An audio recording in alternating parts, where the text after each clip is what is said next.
Testing, 1, 2, 3.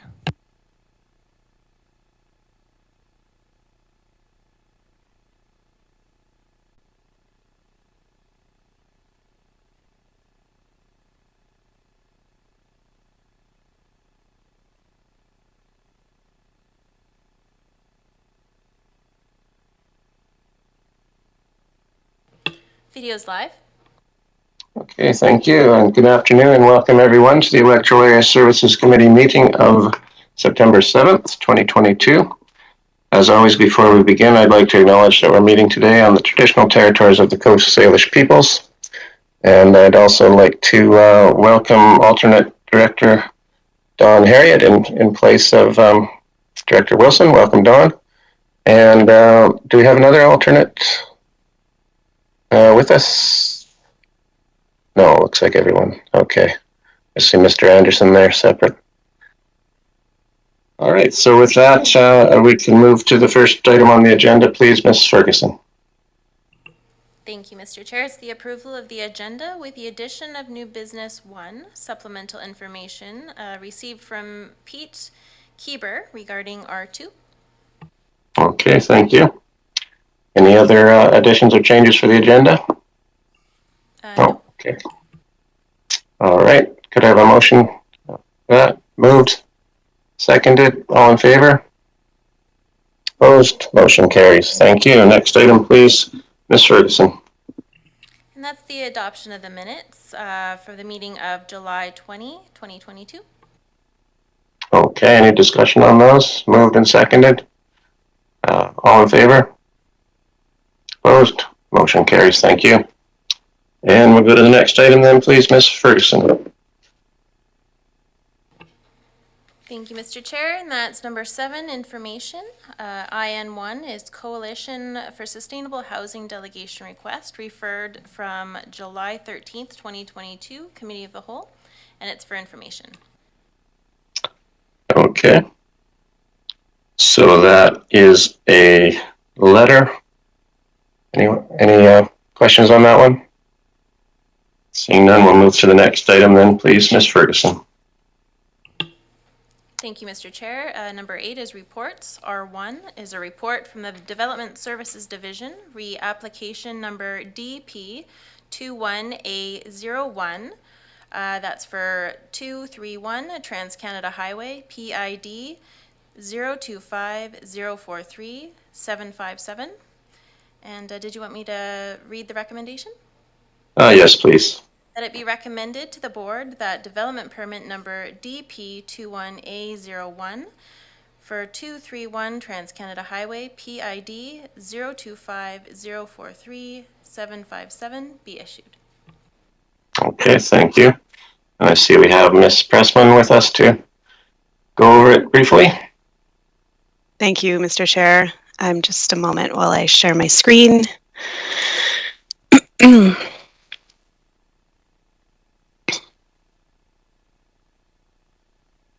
Is this visible? Just want to confirm. Okay, yes. Thank you.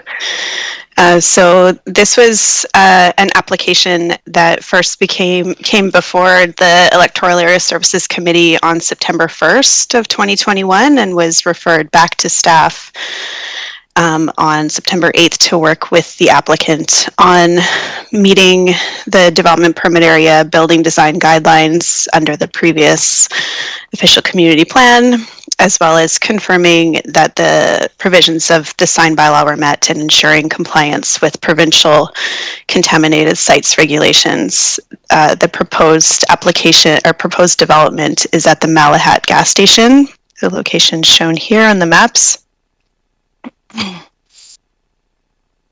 And we have the site plan here and attached with the report as well. So the applicant has addressed the issues according to staff and according to the Ministry of Environment and Climate Change and Ministry of Transportation.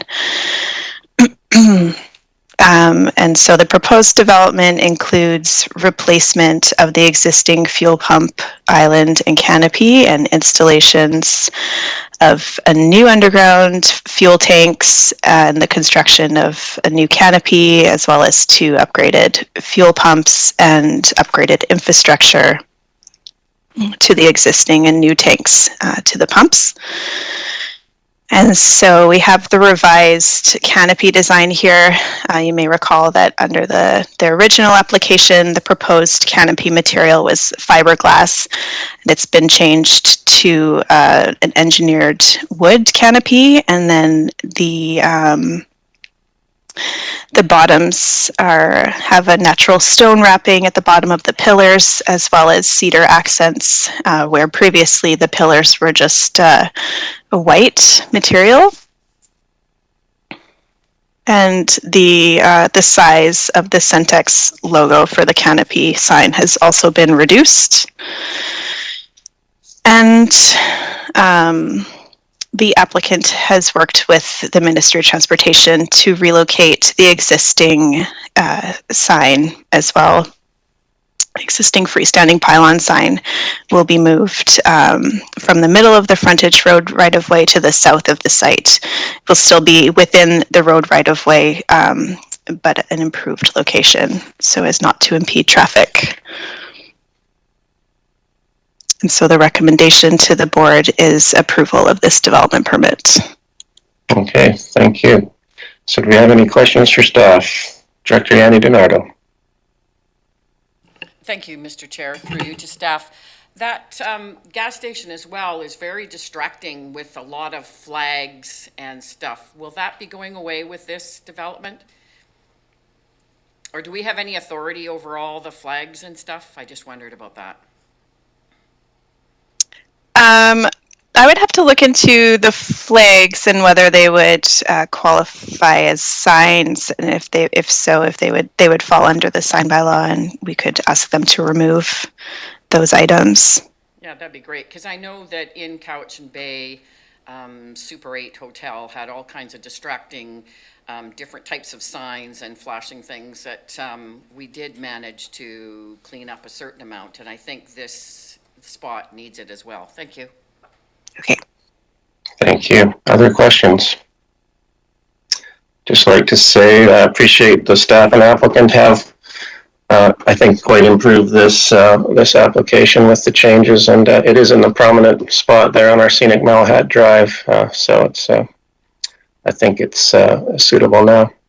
I do see, is the applicant, if you're on the phone, would you like to add anything? My name is Jerry. I'm with Centex Petroleum. I'm helping Zhao with this application, and we do appreciate that the council, the group had looked at this again, and we are definitely wanting to conform to the requirements. We want it to be safe, obviously, and also environmentally better, but also pleasing to the eye, like everyone in the group is saying. So yeah, we decided to adhere to the requirements that were asked of us. Okay, thank you. So any questions for the applicant? Okay, seeing none, and thank you. I'll call you Jerry. I'm not going to risk your last name there. No. But, No, and I won't fault you for not saying it right. It's just, yeah, it's difficult. Thank you for joining us. Okay, seeing no further, I'd like to move the recommendation, and that's been seconded. Okay, further discussion. Seeing none, all in favor? Opposed? Motion carries. Thank you very much. Okay, Mr. Chair. thank you, Jerry. Yes, go ahead, Director Acton. Thank you so much. I'd like to go back to the correspondence. We skipped over that too quickly for me to raise my hand. I think it had come to Electoral Area Services. And can I go ahead? Yeah, go ahead, Director Acton. Yeah, thank you. It came to Committee of the Whole, and we asked for it to come to Electoral Area Services since our main source of where we can actually make the most progress is through land use as electoral area services. So I think we were thinking that we would bring it here for discussion. And even if we're not going to discuss it much, what I would propose is that we refer it back to staff for any suggestions on how we can improve our modern OCP, or any urgent bylaws that we can move forward with right away that can help with affordability and our housing crisis shortage. Okay. So is there further discussion on this? Director Morrison? Thank you, Mr. Chair.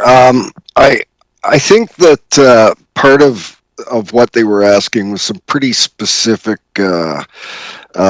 relaxation of some rules and regs similar to the resolution that was put forward on Salt Spring. And yes, there's things that we can do long term, but I think they were they were talking about the crisis upon us right now, and clearly what they're asking is going to have implications where it's already been passed on Salt Spring. So if we are going to refer it to staff for some inquiry, I would like to know if they could give us some idea of what the implications of some of what's being asked would be if we were to follow on those lines. Like, I think they're asking for non-enforcement of unapproved suites and allowing tiny homes and that sort of thing. These are pretty big asks and would have pretty big impacts in certain areas, I'm sure. So is that something that staff have the capacity to look into, and would the committee be interested in finding out if there's any room to move on some of what they've asked? Okay, thank you. So someone on staff like to take that one? Ms. Charles? Thank you, Mr. Chair. So I think that in order to answer that question, we would need to actually do an analysis of the delegation submission. And so we really can't answer that question at this point in time.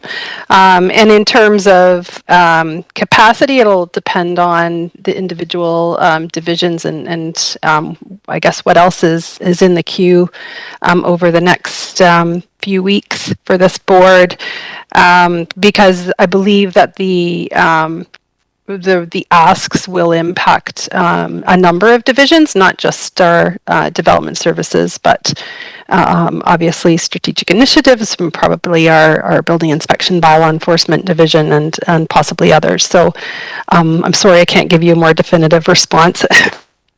Okay, thank you. I'll go to Director Smith next.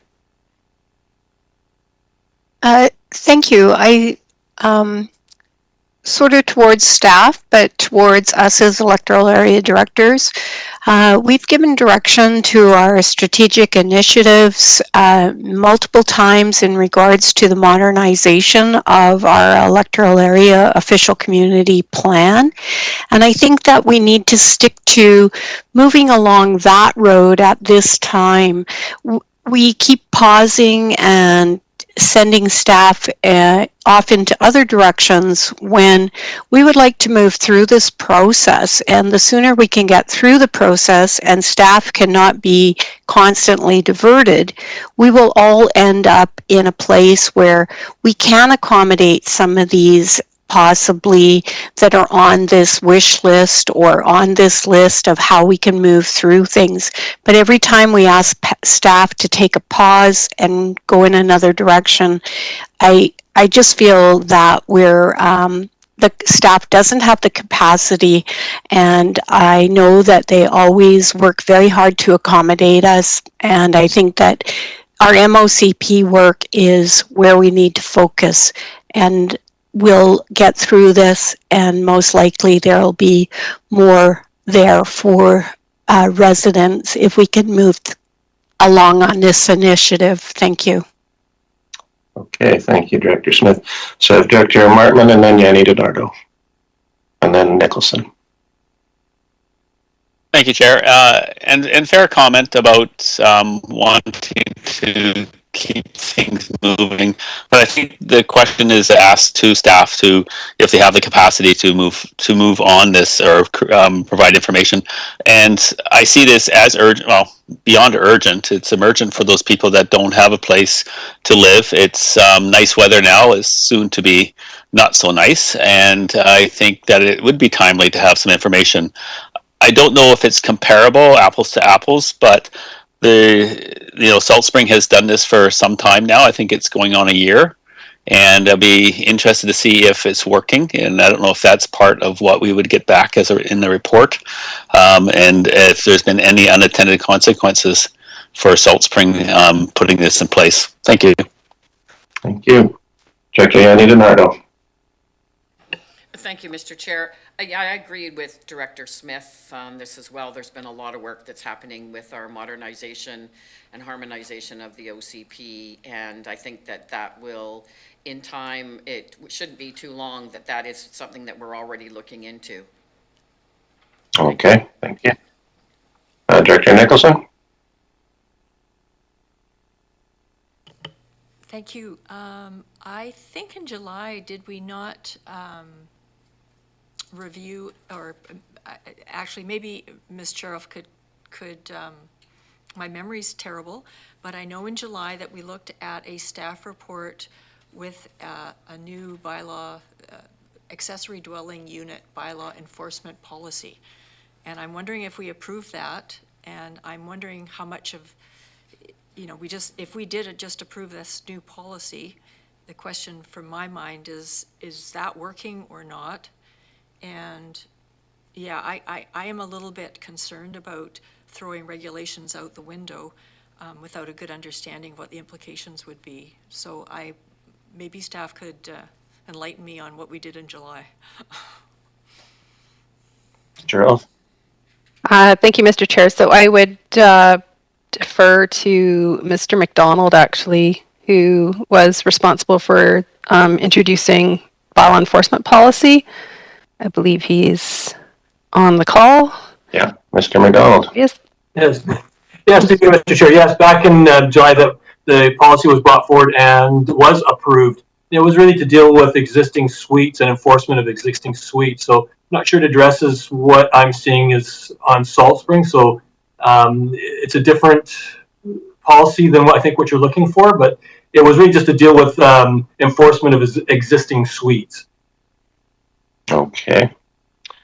Does that answer your question, Director Nicholson?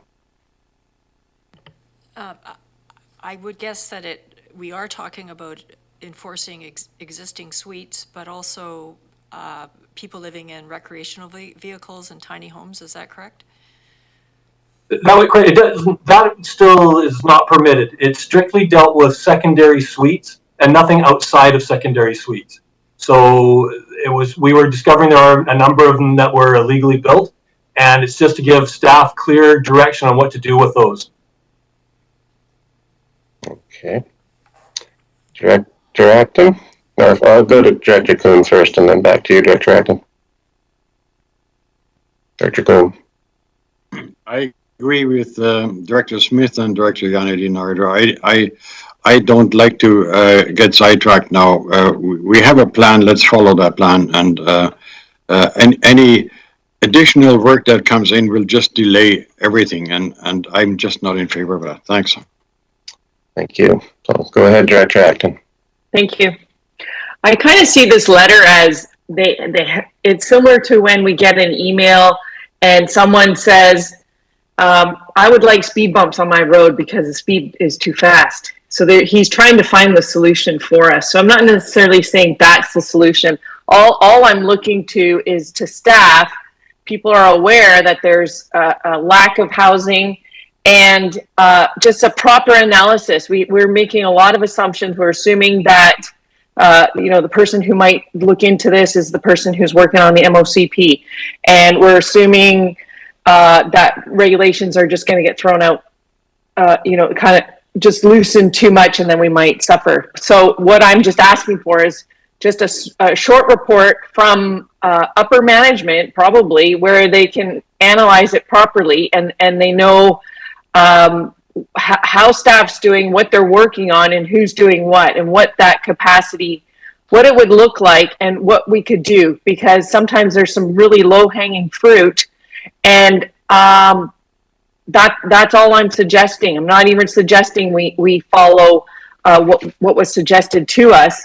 That we have our own issues, and maybe there's something we can do right away. Because this MOCP, I think the last I've heard is maybe a year from now, and then it might be even longer. So I think we owe it to the community to just ask for a full feedback back to the committee so we can make an informed decision. So my motion would be to refer this to staff to come back, even if it's just a verbal comment, but to just be able to think about it and talk amongst upper management. Okay, so that's a referral. That's been seconded. Any further discussion? Go ahead, Director Morrison. Yeah, thank you, Mr. Chair. This was brought to us a little while ago. We are in a housing crisis, and I, for one, don't want to be seen to be saying, yes, there's a crisis. We'll deal with it when our long-range planning and medium-range planning comes to fruition. I think what Director Acton is suggesting makes a lot of sense to me. We're not talking about diverting the department to another course of action. It's look for the low-hanging fruit, see what some of the implications are, and report back to what'll probably be the next board. But I think if we don't do that, we'll be seen as sitting on our hands on an issue that's reached crisis proportion and is just going to get worse as the winter comes upon us. Thank you. Okay, thank you. And go ahead, Director Nicholson. Thank you. I just have a question for staff, for Mr. McDonald. Do we currently, or maybe this is for Ms. Pressman, do we currently fast track applications for accessory housing? Mr. McDonald? Sure, I can probably answer that question. There is no current fast track process through the building department. So for a building permit for a suite, it is first come, first served in the door. And so maybe that is something that we should consider, because that would be pretty simple to do, I would think. Okay. Ms. Pressman or Mr. McDonald? I was just going to add a separate note that some of our development permit areas do have exemptions for accessory buildings or additions to existing single-family dwellings. So it would depend on the situation when it comes to the development permit. Okay. Okay, good. So we do have a referral motion. Is just a question for staff. Is there enough clarity from listening to this discussion what we're asking for here? Ms. Charles? Yes, I think there's enough information there to go forward. Okay, great. Thank you. So I'll call the question up. Okay, go ahead, Director Smith. So I'd like to know from staff if they have the capacity. We know that there's been some changes in the land use department, and maybe Ms. Chernoff can say if there would be the capacity to take on this along with the bylaw enforcement. What will fall off? What will fall off the table for you to do this? And go backwards is a big concern for me. Thank you. Okay, Ms. Charles. Thank you, Mr. Chair. So I think perhaps similar to the response I provided earlier, it's difficult at this point to indicate how much capacity there is to do some of the work that might be needed in response to the request that was made by the delegate. But staff did anticipate following this meeting and following a discussion at EASC about this topic, that we would be having further discussion as staff about how to move forward in terms of potential changes to policy, regulations, etc. So we were anticipating doing that work. I think that the extent of the information that comes back to you will just depend on how much capacity or time we do have, but it is a priority for staff as well. Okay, thank you very much. I think we can call the question now. So on the referral motion, so all in favor? Opposed? 3 opposed, motion carries. Good, thank you very much, and thank you, Director Acton, for bringing that back. You did jump over it quickly there, an important topic. Okay, so we're back to reports. Please, Ms. Ferguson. Mr. Chair, I just wanted to let you know that I made a mistake and missed public input period. We do have 4 people in the gallery for public input period, and they are all wanting to speak for R2. I hope it's okay if we can go back. Yeah, let's hear from them then, please. Sorry about that. So we're going to call first Mr. Smith.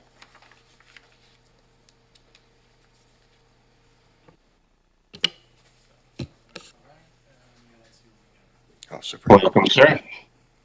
Welcome. My name's Murray Smith. I live at 919 Coward, Cobble Hill, directly behind the person that's asking for this variance to go through. It's kind of a sham because the building's already up with no permit, and now he's asking for a variance. I don't quite understand how that works. Maybe you can enlighten me. Okay, I'm not sure. We don't generally get into back and forth on public input, so if you have any further comments, well, what I'm asking is, first off, you go for a variance, and then when that's put forward, then you're allowed a building permit. Is that right?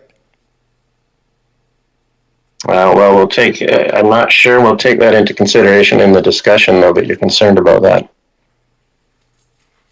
Yeah, that's fine. I understand. Okay, thank you very much.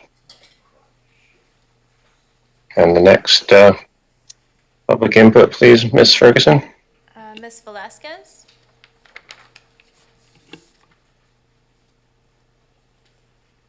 Hi, I'm Nancy Velasquez. I'm a neighbor of Murray Smith, also living directly behind the applicant. And I echo his concern that the applicant is asking for a variance on a building that's already built. So it appears like the solution is to ask for forgiveness instead of asking for permission. And I think it should be the other way around, because how do we now, the building's already there. Taking it down is another environmental impact and waste of resources, but my concern is then do we end up again here next year, the next time he builds something without a permit? I just see a pattern of this applicant not following the bylaws or the order of the permit. Okay, I appreciate that. Thank you, Ms. Velasquez. Next person, please, Ms. Ferguson. Mr. Chair, our next speaker is Ricardo. Okay. Yeah, my name is Ricardo Velasquez. I live also next to Mr. Smith, and we are behind the property in question. I have the same concerns that have been expressed. In addition, my previous experience with this process was that at a previous jurisdiction where we resided, a similar issue occurred, but the actual input timing was before anything was done.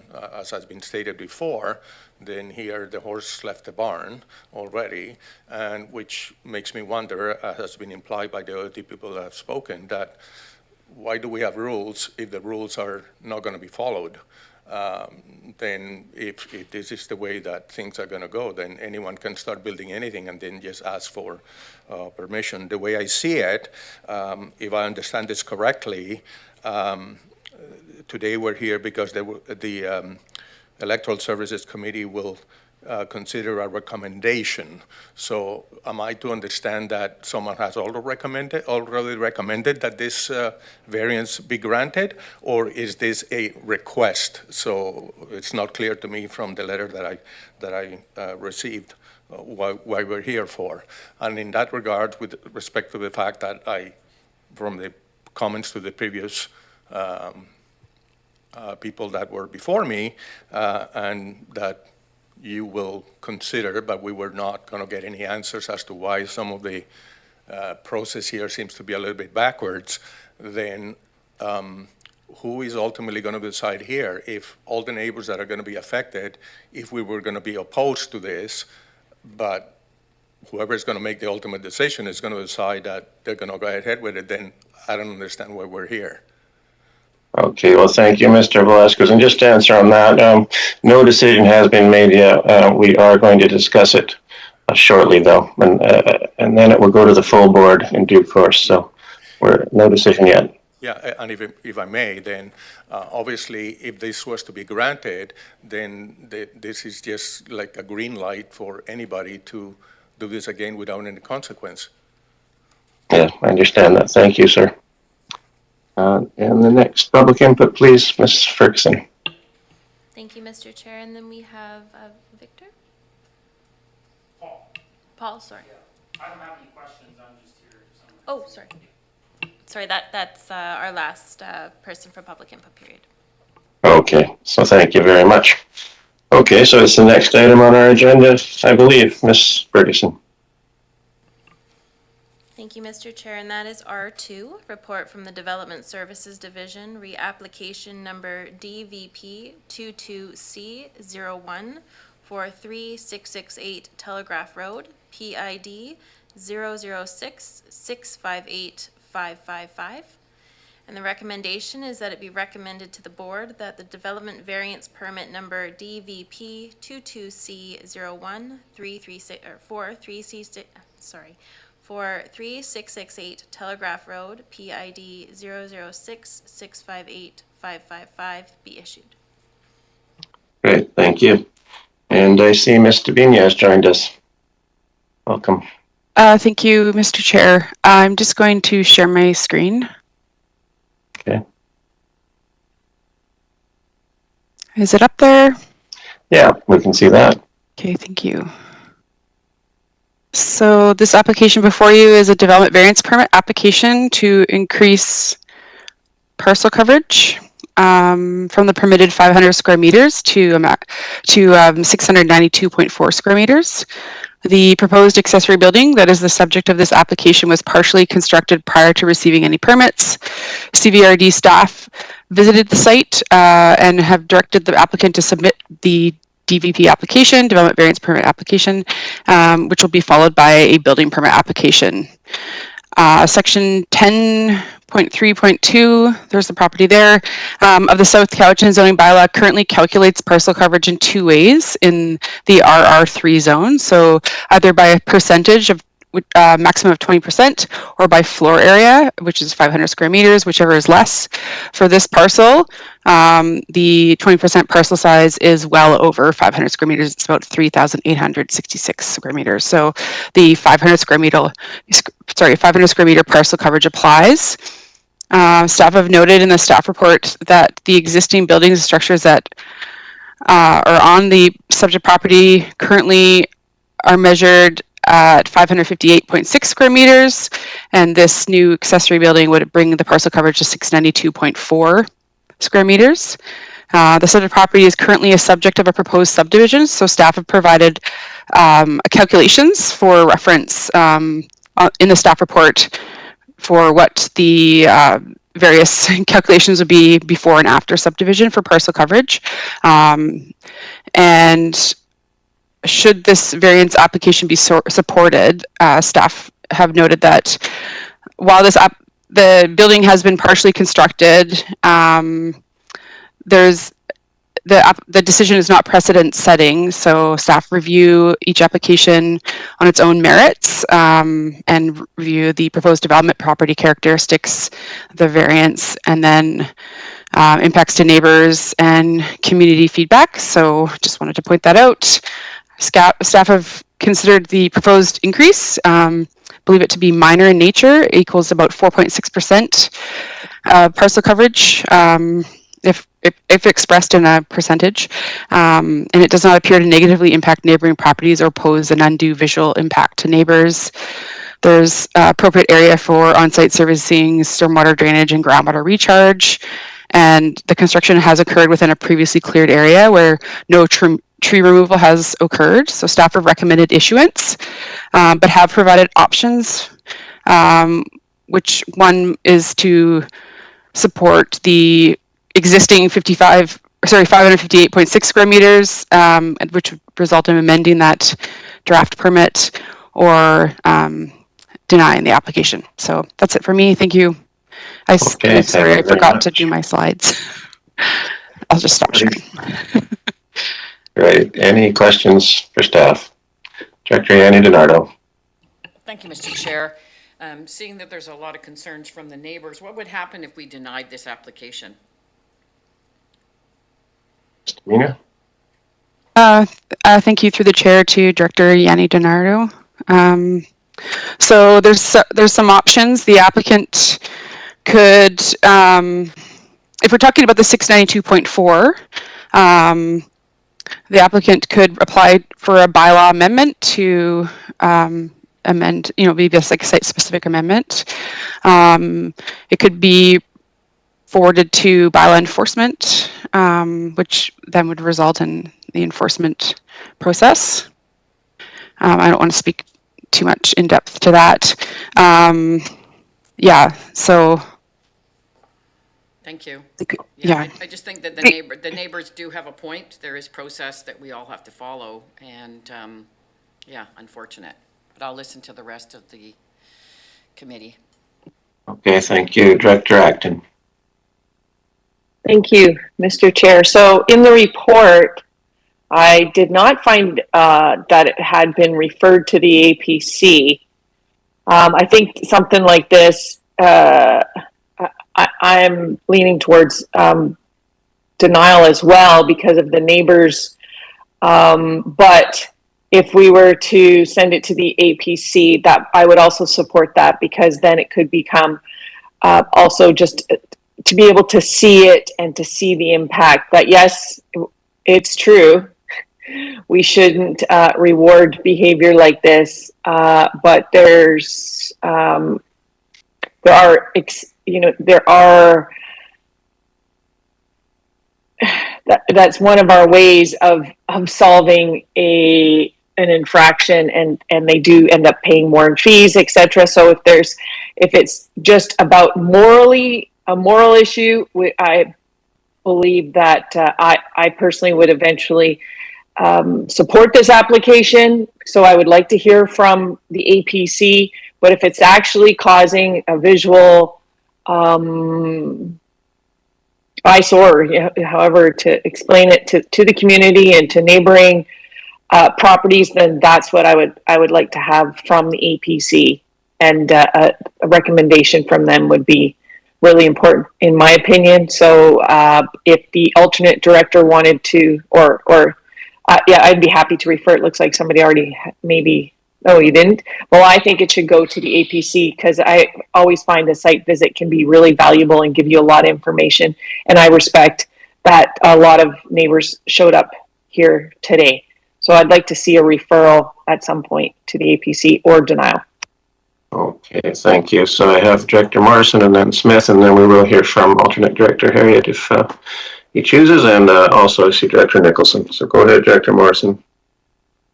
So question through to staff, and I've been a little under the weather this week, so I might not have caught it in the report, but timing's important in questions like these. So my understanding is staff found a building under construction that wasn't permitted.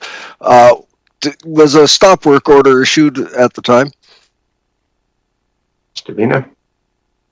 Thank you through the chair to Director Morrison. So my understanding is that the building official attended the site after receiving a phone call. Whether they've actually posted a stop work order, I'm not aware of that, but I think Mr. McDonald popped up there. Sorry. Did he? Okay. Yeah, sorry to interrupt. It's okay. To you, Mr. Chair, and Mr. Bean is right.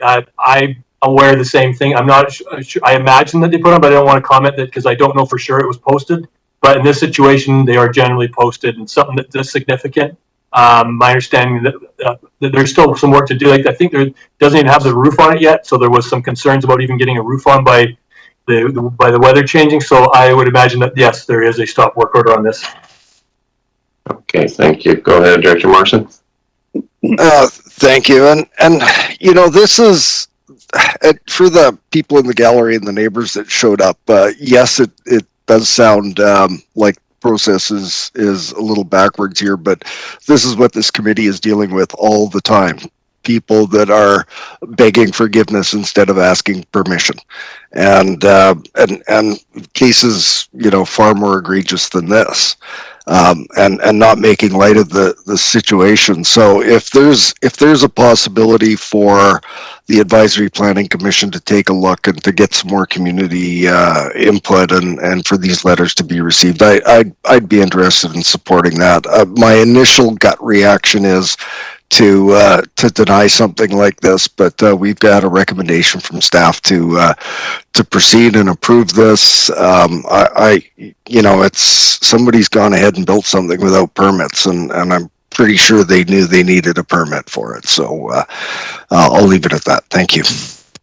Okay, thank you. So I have a list: Director Smith, Nicholson, Yanni DiNardo, and then we'll go to alternate Director Harriet. Thank you very much. One of the things that I find is we constantly work for customer service and a better reputation at the CVRD. When we turn around and rubber stamp something, that's not showing good leadership. We are only deteriorating our accountability to the communities. And so if we went forward, I would support denial, but before that, I would like it to go back to the APC, so I would support it going to the APC. Thank you. Thank you. Director Nicholson. Thank you. Could someone remind me what the penalty is or the additional cost it is when something like this happens? Mr. Vina? Sorry, through the chair, I'm not sure what you mean by the additional cost. Well, maybe this is a question for Mr. McDonald. Ms. Charles has popped up. Thank you, Mr. Chair. So there is in the development procedures bylaw a fee schedule attached to that, which has, I believe, an additional, there's a surcharge related to bylaw enforcement inspections related to applications. And so that's how we address applications arising from bylaw enforcement. So is it possible to give me some indication of how much this is, what kind of a penalty this would be for this person? I would have to, perhaps Ms. Davina. Yeah, thank you. Yep, I just looked it up. It's $500 on top of the $150 file opening fee and $750 for the development variance permit application. So, I mean, I think the community would expect there to be some sort of an amount that's maybe prevents people from doing this in the future. And then also, I think there's a large percentage of the population, I think, that isn't very savvy as to what kind of requirements are required. So we should have some sort of a communications strategy around this issue, because Director Morrison's right, we see these things all the time. Mr. Charles? Thank you. I just wanted to respond to some, I guess, comments about fees, or in respective application fees. They need to be consistent with basically the average cost of processing an application. So the bylaw enforcement fee in respect of an application needs to be related to any inspections or bylaw enforcement review that's required in conjunction with the application. The board does have the ability, obviously, through ticketing bylaws to look at bylaw enforcement infraction fees through the ticketing, and that is actually already under review by our building inspection bylaw enforcement division. So that work is currently under review and should be coming back to committee later this fall. Thank you. Yes, I have Directors Yanni DiNardo and then Markman. Thank you, Mr. Chair. I would like to move option 3 if I got a seconder. I just wanted to check the House. Okay, could you just remind us what option 3 is? Denial. Okay, and that was seconded. Director Smith. Okay, further discussion. I'll go to Director Markman, then Director Kuhn. Thank you. And so I think we're talking about denial. I did have a question besides this, if depending on where we go with this motion. If we deny and it goes to two different routes, I understand. One is either bylaw amendment or bylaw enforcement. I don't want to make assumptions. So if I could have an explanation of what's the cost to go through the bylaw amendment to an applicant, and if it goes through bylaw enforcements, what's their typical response and outcome of a situation like this? Okay, anyone would like to take that? Mr. Bina. Sure. I can speak to the cost of the zoning bylaw amendment application. So that's a $2,500 application fee. And I'm not aware of the cost for enforcement, so perhaps, yeah, there he is. I'll let him speak. Mr. Chair, so this won't be an answer to the cost. This will just be that we'll be looking for compliance. So the building may have to be torn down in order to achieve compliance. So I'm not sure how much the building was in compliance. So I'm not sure what was left. Mr. Bina would have to let me know as far as what was left on that property to build as far as volume. But I think, judging from the report, I think most of it was over, but I'm not sure. But anyway, the bottom line was that at least a good portion of the building would have to be removed to be compliant. Mr. Chair, may I? We do have go the ahead. applicant here if you want to hear from him. Good, thank you. I was meaning to ask that. I'll just, I think Director Markman had a follow-up. I did, and actually that was the question I wanted, was whether the applicant was available. Okay, well, but I do have a follow-up though.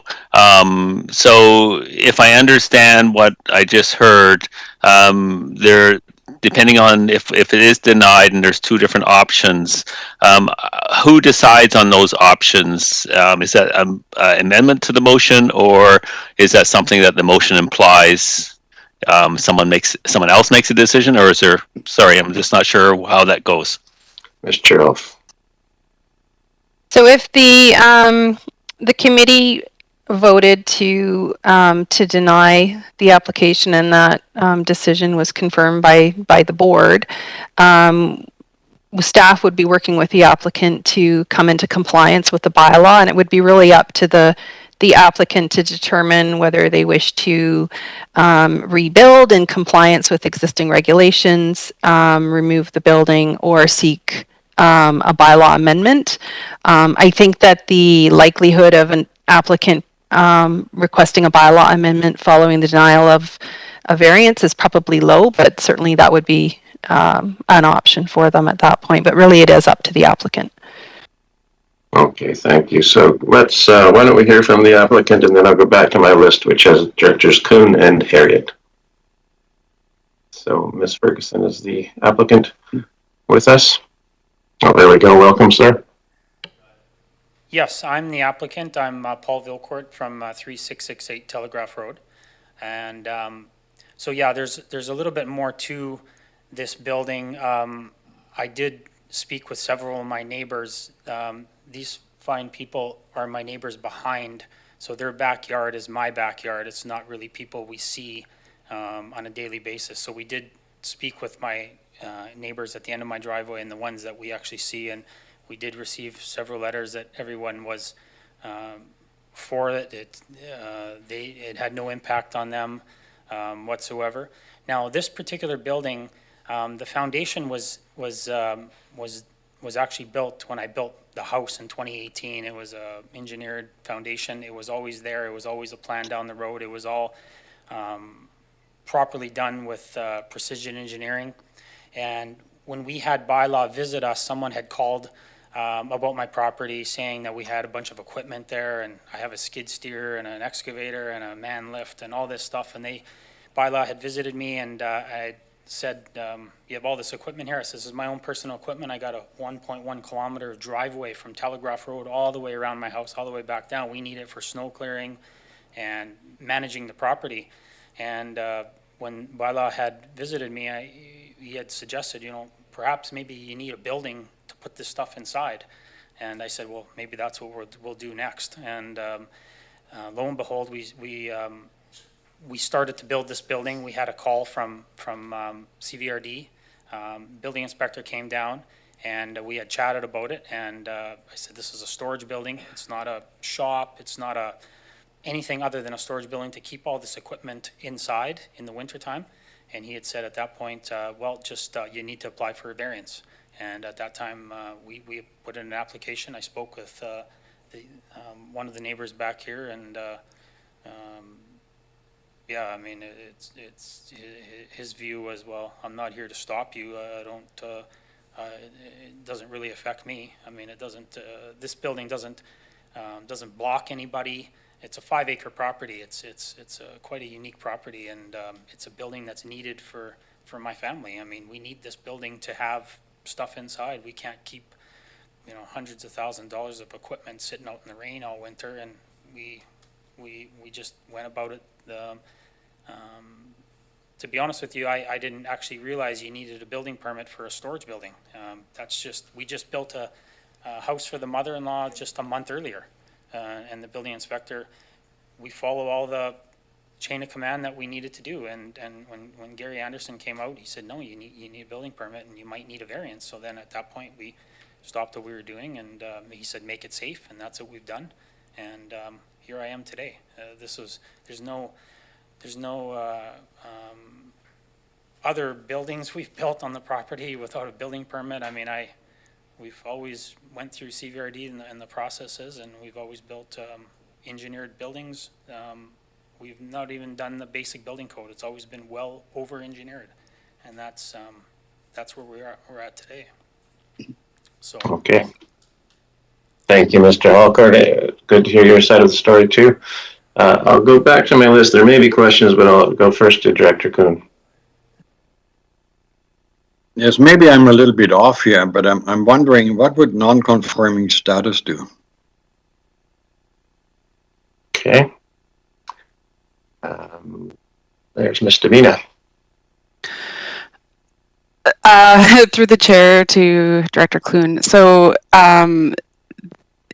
legal non-conforming would mean that it would have to have been built prior to the bylaw, the regulations now. So at this point, this would not fall under legal non-conforming. Okay, good. Now we'll go to Director Harriet. Thank you. This is a bit of a challenge for me. I've been thrown into the fire, so to speak, but this morning, Director Wilson and I did discuss this at length. And at that time, unfortunately, he had mentioned that this morning he had talked with some of the building staff, and we had only viewed some emails that were in favor of allowing the variance. It's a little bit concerning that in the meeting today, obviously, the 3 people that attended and gave a presentation were opposed.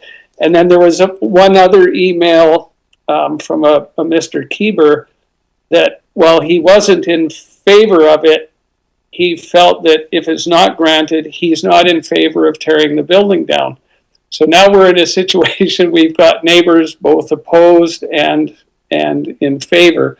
So our initial discussion based on those 3 that we've reviewed that were in favor, we were going to approve the variance. But after listening to the people that have made the presentation and some of the other directors, I would be more leaning to perhaps it should go to the APC for some further consideration rather than an outright denial, because as I said, it is challenging because there's neighbors that are in favor of it, there's neighbors that are against it, and maybe it does need a second look. Okay, good, thank you.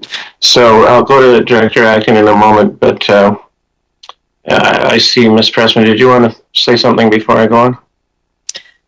Thank you, Mr. Chair. I just have a comment about the zoning bylaw regulation on parcel coverage. And as the committee is aware, with our numerous zoning bylaws, there is quite a lot of variation in the regulations between the zoning bylaws. And in some of the other zones, similar rural residential zones, there isn't this either a percentage or a maximum square meters, the lesser of the two. It's just a straight percentage. And so if this is referred to the APC, staff could provide some more analysis and comparison of similar zones within the CVRD. Okay, thank you. So, well, just to try to move this forward, I think there is a motion on the floor to deny. However, if Director Harriet, if you're wanting to refer to APC, that may be a good way forward, and give time for you and Mr. Director Wilson to discuss more as well. So, if you'd like I'll to... second that motion. Okay, just confirming, Director Harriet, is that okay with you? Yes, please. Thank you. Okay. Moved and seconded. Any further discussion? Director Acton. Yeah, I'd just like to comment really quickly, sorry. We had a very similar application in Shawnee and Lake, and it was the garage and everything. But staff came back with deny.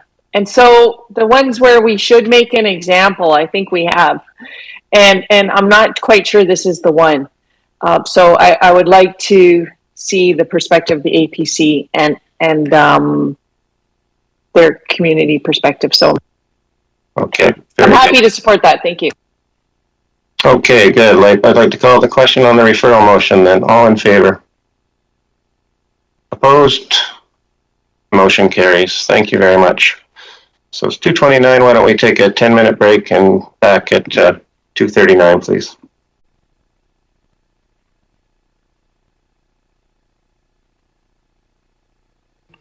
We are buffering. Thank you.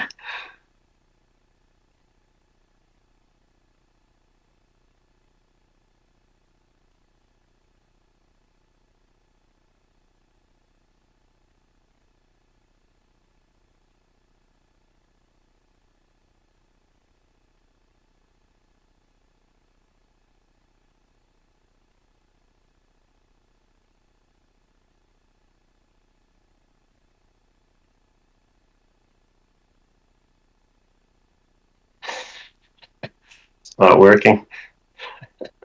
Still buffering. Oh, Lori.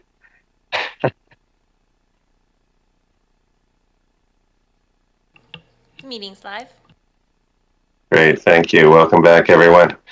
So we will go to the next item on our agenda, please, Ms. Ferguson.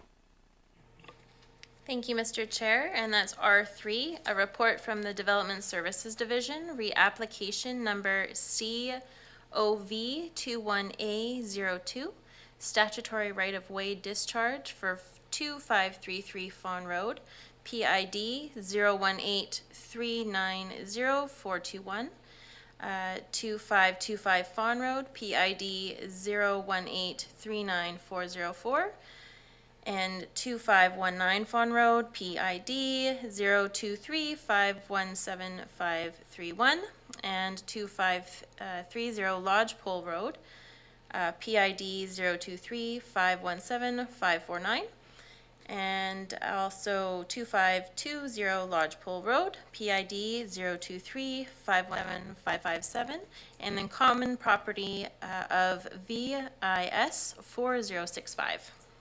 Okay, thank you, Ms. Ferguson, and welcome. I see we have the applicants with us as well. Welcome, folks. And first, I will turn to staff for an introduction. Thank you, Mr. Chair. The Parks and Trails Division graciously appreciated the work done by Land Use Services to prepare this report, but I'm going to be taking this one for the committee this afternoon, and I have a few slides to share initially. So I'll just pull those up now.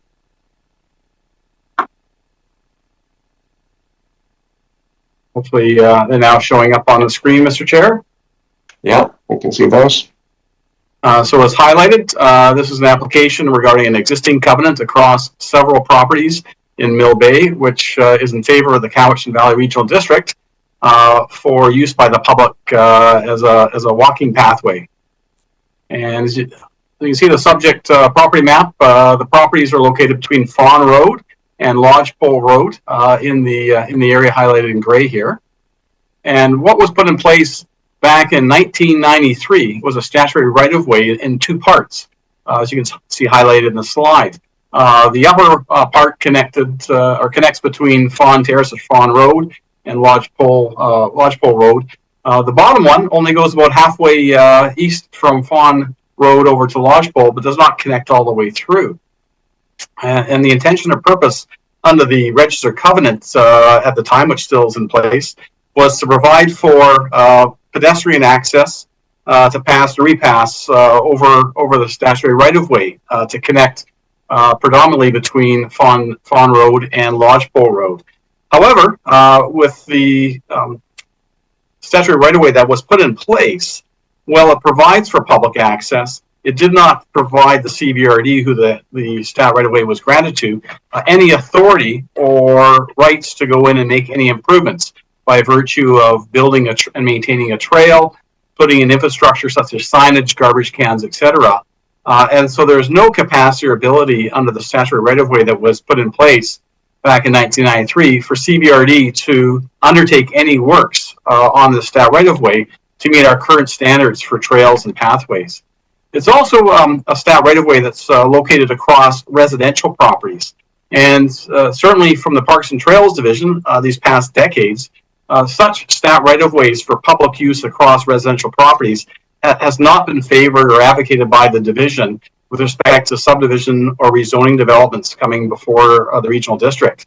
What has been advocated for and certainly strongly supported by the board and our advisory park commissions is that to get dedication of trail corridors to connecting communities.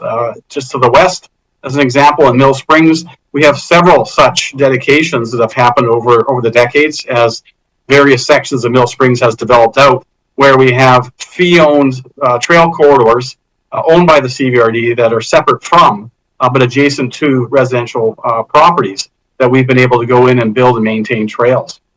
So unfortunately, in this circumstance, the stat right-of-way is registered across several residential properties.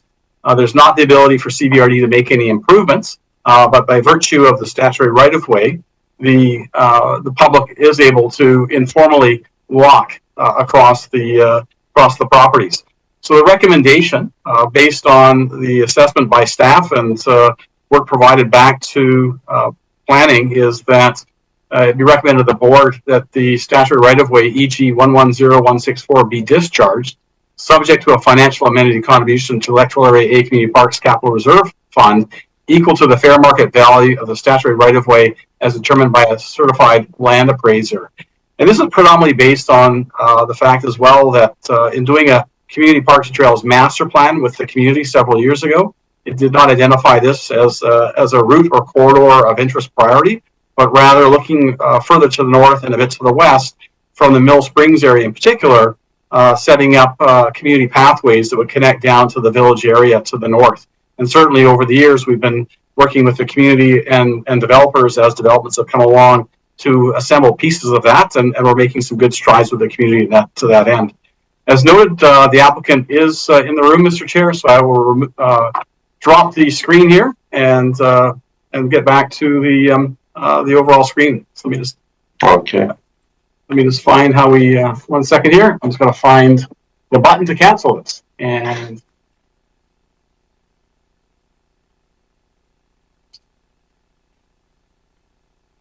looking for it, but I cannot find the button on my screen.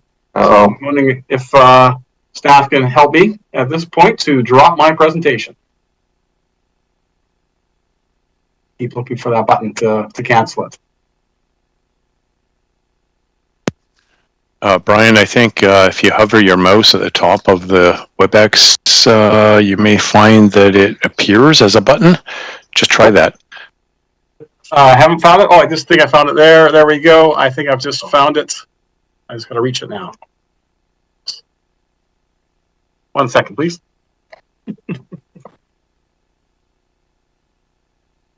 It's my first rodeo. There we go, Mr. Chair. There we go. Very good. Okay, so thank you for that, Brian. Probably if we proceed, but we'll hear from the applicants next, and then I have a couple of comments, and we'll go to staff or to directors for discussion. So welcome, the Stevenses. Thank you. Thank you. Hi, everyone. My name is Daryl Stevens, and this is my wife, Erin. First, we'd like to thank the Parks and Trail Division for their hard work on behalf of us in this application. Thank you very much. And of course, to the board, thank you for your time this afternoon in hearing our application. We don't have a lot to say. We've provided a letter that outlined many of our points in presenting this application, and it's part of Attachment D. If that's been viewed by the board, I'm not sure or not, but I encourage you to view that if you have the time. To summarize that, really, there are a few main points that we'd like to bring forward. First, it's looking at ourselves as property owners, including the other members of the properties adjacent to us. We collectively have some privacy, security, and personal safety concerns that we've outlined in our rationale regarding this SRW. We also have concerns for the public, given the steep and rocky and uneven nature of the SRW. And we also recognize, as Brian illustrated there, that the CVRD, through public process and seeking input from the public, did not recognize any support from the general public in using this SRW as part of the trail system. And further to that, there is an extensive trail network that connects lodgepole and fawn in various different ways through the developments that have occurred since 1993, as Brian outlined there. So we'd just like to summarize those rationales or reasons for our application. We'd also like to acknowledge that or state that we didn't realize until quite late in the process that there was an in-kind financial compensation piece to the application. So that's a bit of a surprise to us and our neighbors, but that's something we'd have to navigate moving forward. We don't even know if we can afford, quite honestly, to go through that process, but if it is approved, we will seek an appraisement or an appraisal of the SRW and hopefully go forward from there and hopefully be able to financially compensate the CVRD for that piece of property. That's all. Thank you very much for hearing us, and we hope that you consider in our favor. Thank you. I'd also like to point out, that one of our other neighbors just below us, Chris Kurtucky, who's as a co-applicant, I think he may be here. If you want to open up and ask any of the other neighbors who are here for their input. Thanks again. I just said one thing there too, that because it's a very dark corridor between our properties, it's unlit, and there are young children in one of our neighbors' houses that people are walking through, and they're concerned for safety for their children as well, and it's not safe for the public to go through. Thank you. Okay, thanks again. Very much. Thank you. I do see Chris K. Is that Mr. Kurtucky? Did you want to say anything? Sorry, I can't go on video right at the moment. However, I think Daryl hit it on the head there. We're the family that has 2 small children, so with random people walking through at any time of the night, it's a little unnerving, especially as I'm gone multiple months at a time sometimes. So my wife and the 2 daughters are there by themselves. As well, it's not a defined path at all. So I think the safety for the public is definitely a big concern as well. That's pretty much all I had to say. Thank you for considering. Okay, So thank you very much. Maybe I'll just add at this point, so as the director for the area, I have heard from a number of people on the other side of the equation that do use the path and would be concerned if it is closed. So but maybe I'll just open to questions in general from the committee at this point to either staff or the applicants. Director Nicholson. Thank you. I'm just curious for Mr. Farquhar to explain what it would take to improve that path or be able to improve that path. Mr. Farquhar. Thank you, Mr. Chair. Through to Director Nicholson. The provisions of the covenant for the stat right-of-way do not provide or allow for the CBRD to go in there and make improvements. The nature of the covenant, the stat right-of-way put in place back in 1993, was just about allowing the public to pass and repass over the lands. The only limitations with respect to the property owners is they're not able to build things like fences or concrete walls or landscaping and the like that would otherwise prohibit the public from accessing along that statutory right-of-way. But it also, in the same breath, does not provide the CBRD any rights to go in there and put in a pathway or lights or any other improvements. It's just about allowance for the public to use the stat right-of-way. Maybe I'll go ahead, Director Nicholson. Right, I understand that. My question, though, is what would it take to change that?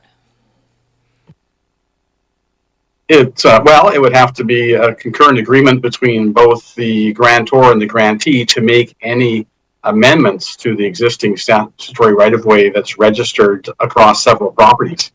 So unless both parties were in total agreement to make requisite changes, then it would basically be the status quo. Maybe I'll just jump in just at the risk of contradicting staff, but maybe Mr. Farquhar, I'm just reading right out of the legal agreement here. It says, number 3, maintenance or repair of the right-of-way for the purpose for which it has been granted shall be the responsibility and at the cost of the grantee being CVRD. So is this not some kind of indication that we could in fact maintain and repair? Mr. Chair, with all respect, that's part of the challenge with this covenant stat right-of-way that was registered 3 decades ago. Didn't provide a lot of clarity, didn't provide a lot of detail. And so a reference about maintenance and repair, maintenance and repair of what? I mean, that's part of the issue. There's nothing in the statutory right-of-way agreement that allows for CVRD to have built something to which one maintains or repairs. So that's the challenge in terms of the limitations within the stat right-of-way as written back in 1993. It really is about the overall access for the public in general. So there's not language in there that says we can put in let's say an asphalt pathway. There's not language in there that says we can build structures across these properties. Maintenance and repair of what? I guess would be the kicker here. That there's no reference as to what that is. Okay. So that's the limitation within the current stat right-of-way document. Okay, thank you. So I'll move to Directors Acting. Yanni DiNardo, did I miss anyone? Oh, go ahead, Director Acting. Thank you. I know that the director of the area had a request to go to the APC or to the Parks Commission and sent out a resolution, but I don't see that on the floor right now. I personally don't think that's necessary. This seems like a pretty clear-cut unnecessary covenant, and I'm happy to go with the staff recommendation. Well, hold on. Let's wait to hear from Director Yanni DiNardo, and then I do have a recommendation. Director Yanni DiNardo. Thank you, Mr. Chair. Yeah, I hate to see any public pathways not being to be taken away at all, and that should be thoroughly looked at. And I know there is another resolution the director from the area has wanted to have, and I would be fully in support of that. and then wait to hear the conclusion of that after that's been discussed, because I really feel that connectivity is very important. Thank you. Connectivity. Yep. Okay, maybe I've had myself on the list. Maybe I'll read the resolution first, Director Morrison. So, that it be recommended to the board that one, an information sign be posted on the Fawn Road public access right-of-way advising the regional district is considering the discharge closure of the right-of-way and is seeking public feedback. And number two, that the application to discharge statutory right-of-way with the number there be referred to the Electoral Area A Community Parks Advisory Commission for comment. So that's been seconded. That was developed with staff too, for information. Any further discussion, Director Morrison? I'll pass. Okay. All right, seeing no further discussion, I'll call the question. All in favor? Opposed? Motion carries. Thank you very much. And thank you to the Stevenses. Thank you, everyone. Have a good afternoon. Okay, so the next item, please, Ms. Ferguson. Thank you, Mr. Chair. The next item is R4, report from the Community Planning Division, re-application number 03-A-05RS, amending covenant regarding Mill Bay Waterworks District. And there is a recommendation. Okay, thank you. All right, it's Area A Day today, so we have staff there. Mr. Tippett. Yes, thank you, Mr. Chair, and hello to the committee. This report is essentially a response to a request that we received from Paul Carver, who's the district manager of Mill Bay Waterworks District, respecting the possibility of them developing an agreement between Mill Bay Waterworks District and the developer of the Sango or Malahat Properties Limited lands. And for the directors not from Mill Bay, this is up on the upper bench, sort of opposite Ocean Terrace or in the Benko Butterfield Road area, which is that stoplight at the very south end of Mill Bay when you're on the Trans-Canada Highway. So in that vicinity, Mr. Sangha and his development company were successful in 2005 getting some land rezoned to allow, I think, roughly 100 new parcels to be created. And as part of that process, it was required that a well be secured in the vicinity of the development, which would then be added to the Mill Bay Waterworks system. During the testing for that well, it became apparent that some adjacent properties were experiencing a decline in their private wells during the maximum pumping rate. And so in response to that, the regional district developed a covenant, which is the covenant that Mill Bay Waterworks is asking the board to consider discharging in favor of an alternative agreement. The covenant essentially suggested that, number one, there should be a deposit of, well, in this case, it's $70,000 held or security held by the CVRD, which would be used in the event that the development goes ahead. The well actually does impact during normal operations the owners of adjacent private wells, and it would offer a sum of money for some of them possibly to connect to the Mill Bay Waterworks system.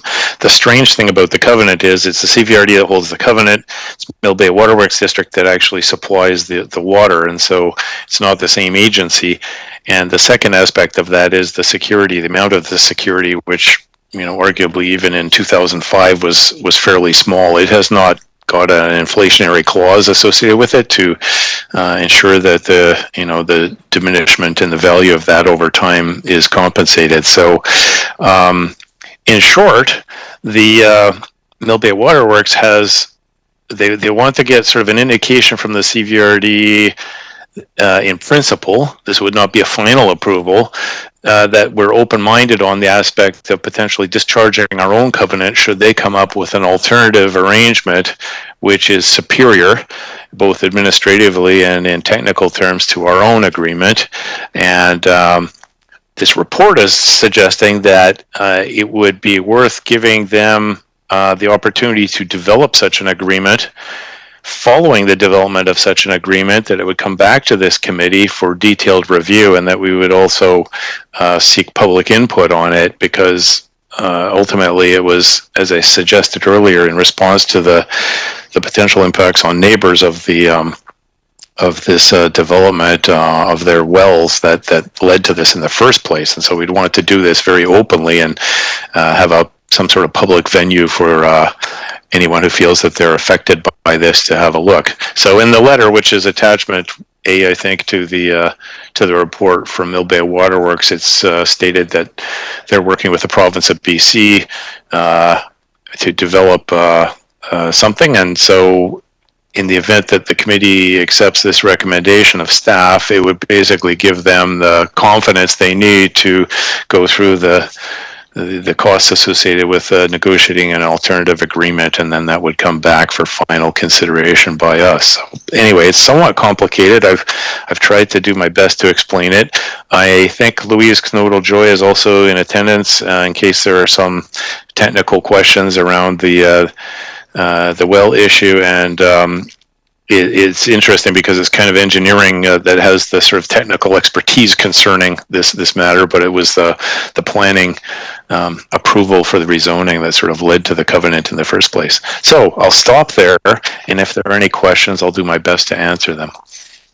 Okay, thank you, Mr. Tippett. Maybe I'll just say a couple of things as director for the area before I open for questions. But first, thank you. If members of the public, I know we all got 8 or 9 emails about this, so appreciate that. We did see them and we did read them. In general, this, I think, is a reasonable recommendation that just moves forward in a way that's not binding in any way at this point, but it's getting more information. What kind of deal the Mill Bay Waterworks one might be, and to be able to compare it with the existing CVRD agreement. So I think I would be supporting this, but I will turn to the committee for questions or discussion. Director Yanni DiNardo. Thank you. I agree with you that it will come back to this board, but I'm not understanding it all completely with the engineering, but I do understand that water on everybody's property and everywhere is something is very sacred, of course, and they have concerns over it. So knowing that it's coming back and listening to the director of the area, I will also support this recommendation cautiously. Thank you. Thank you. So I have directors Acton, Nicholson, and Morrison. Thank you. I echo what has already been stated, and thank you, Mr. Tippett, for your explanation. Was clearer than me reading the report. I think I misunderstood a few things. So I guess I guess I'm not completely understanding what's changed. Is there actually more of a water source for Mill Bay now? Mr. Tippett. Thank you, Mr. Chair. Through you to the committee and the director. This is really an administrative response. I think there has always been concern, at least at the staff level, with the nature of the current covenant and the amount of the deposit, and furthermore the administrative complication of the CVRD actually holding, the money in or not in a reserve. What am I trying to say? The security, holding the security amount, and having to somehow work with on presumably a first come first served basis with affected property owners and Mill Bay Waterworks District in order to send money the way of any person whose private well may be affected. I don't think that this is about Mill Bay Waterworks having found the definitive golden egg source of water.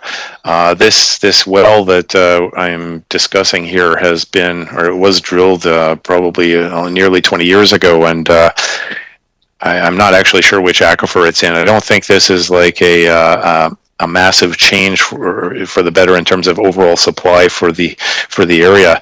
What Mill Bay Waterworks said in attachment A is that they're working with a professional to develop a mitigation plan in relation to this issue we were talking about, the potential external effect of a high pumping rate on this future production well of theirs on adjacent property owners. They're going to come up with a mitigation plan, present it to us, and also have some sort of administrative arrangement to ensure that a suitable replacement is found for the covenant that we currently have. So it's really focused on this one site. I think there's a wider issue of water supply generally, and throughout all of the region actually, and I don't know that this is really relevant to that. I don't think this particular proposal at least is about that. It's more just about trying to improve the administrative implementability, if that's a word, of the current arrangement.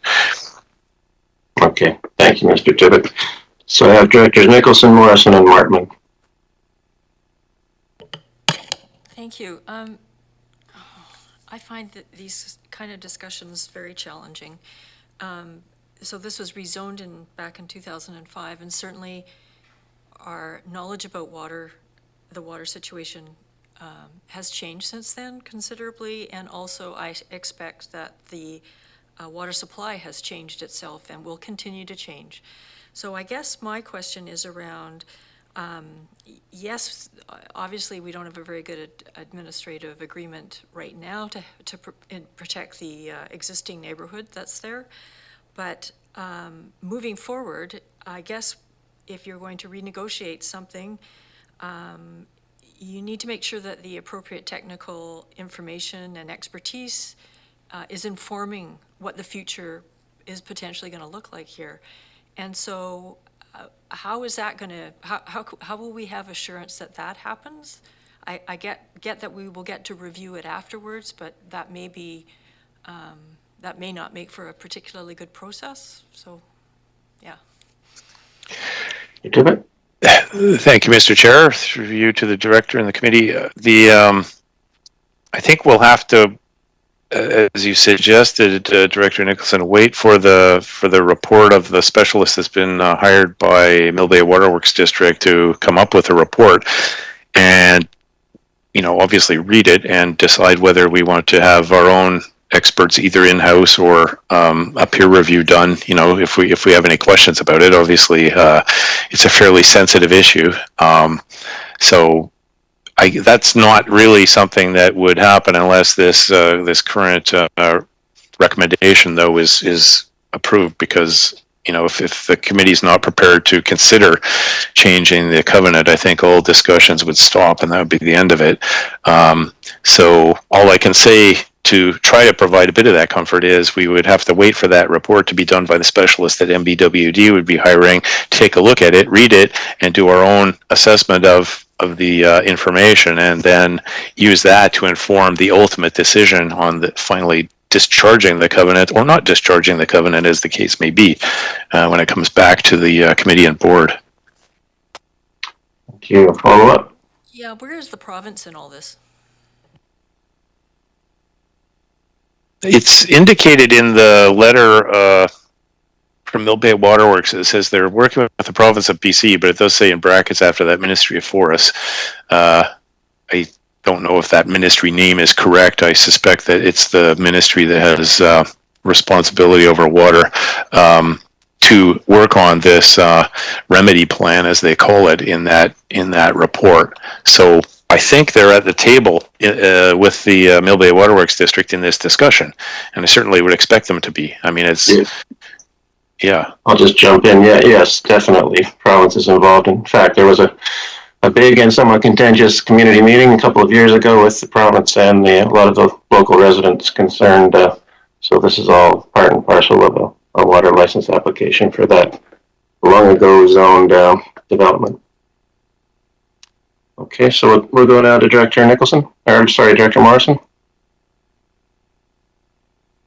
Thank you, Mr. Chair. And, this is, gotcha, when you got elected, did you think that you'd have to have hydrogeology skills and be able to do the job? But that seems to be what it is. I I'm asking questions of more of the nature of sort of around the primacy of residential use private wells and how even under the Water Sustainability Act, people weren't required necessarily to pay a fee or anything for your private residential use well. Always seemed to have a level of priority or primacy and in the pecking order of how things were allotted, and even to the point of if you look at fit for first in time, first in right, there's properties that have been there for an awful long time that people have counted on the limited resource that they have, and it, maybe limited isn't the right word, maybe it's a decreasing resource, because what we seem to have had provided to us in some of the emails was that this is a hard rock unfractured aquifer that doesn't yield a lot and doesn't recharge quickly. So I know these are more 30,000 foot questions, but in the grand scheme of things, that if we're looking at a larger development wanting to come in and build out on the zoning that they've got, I get that.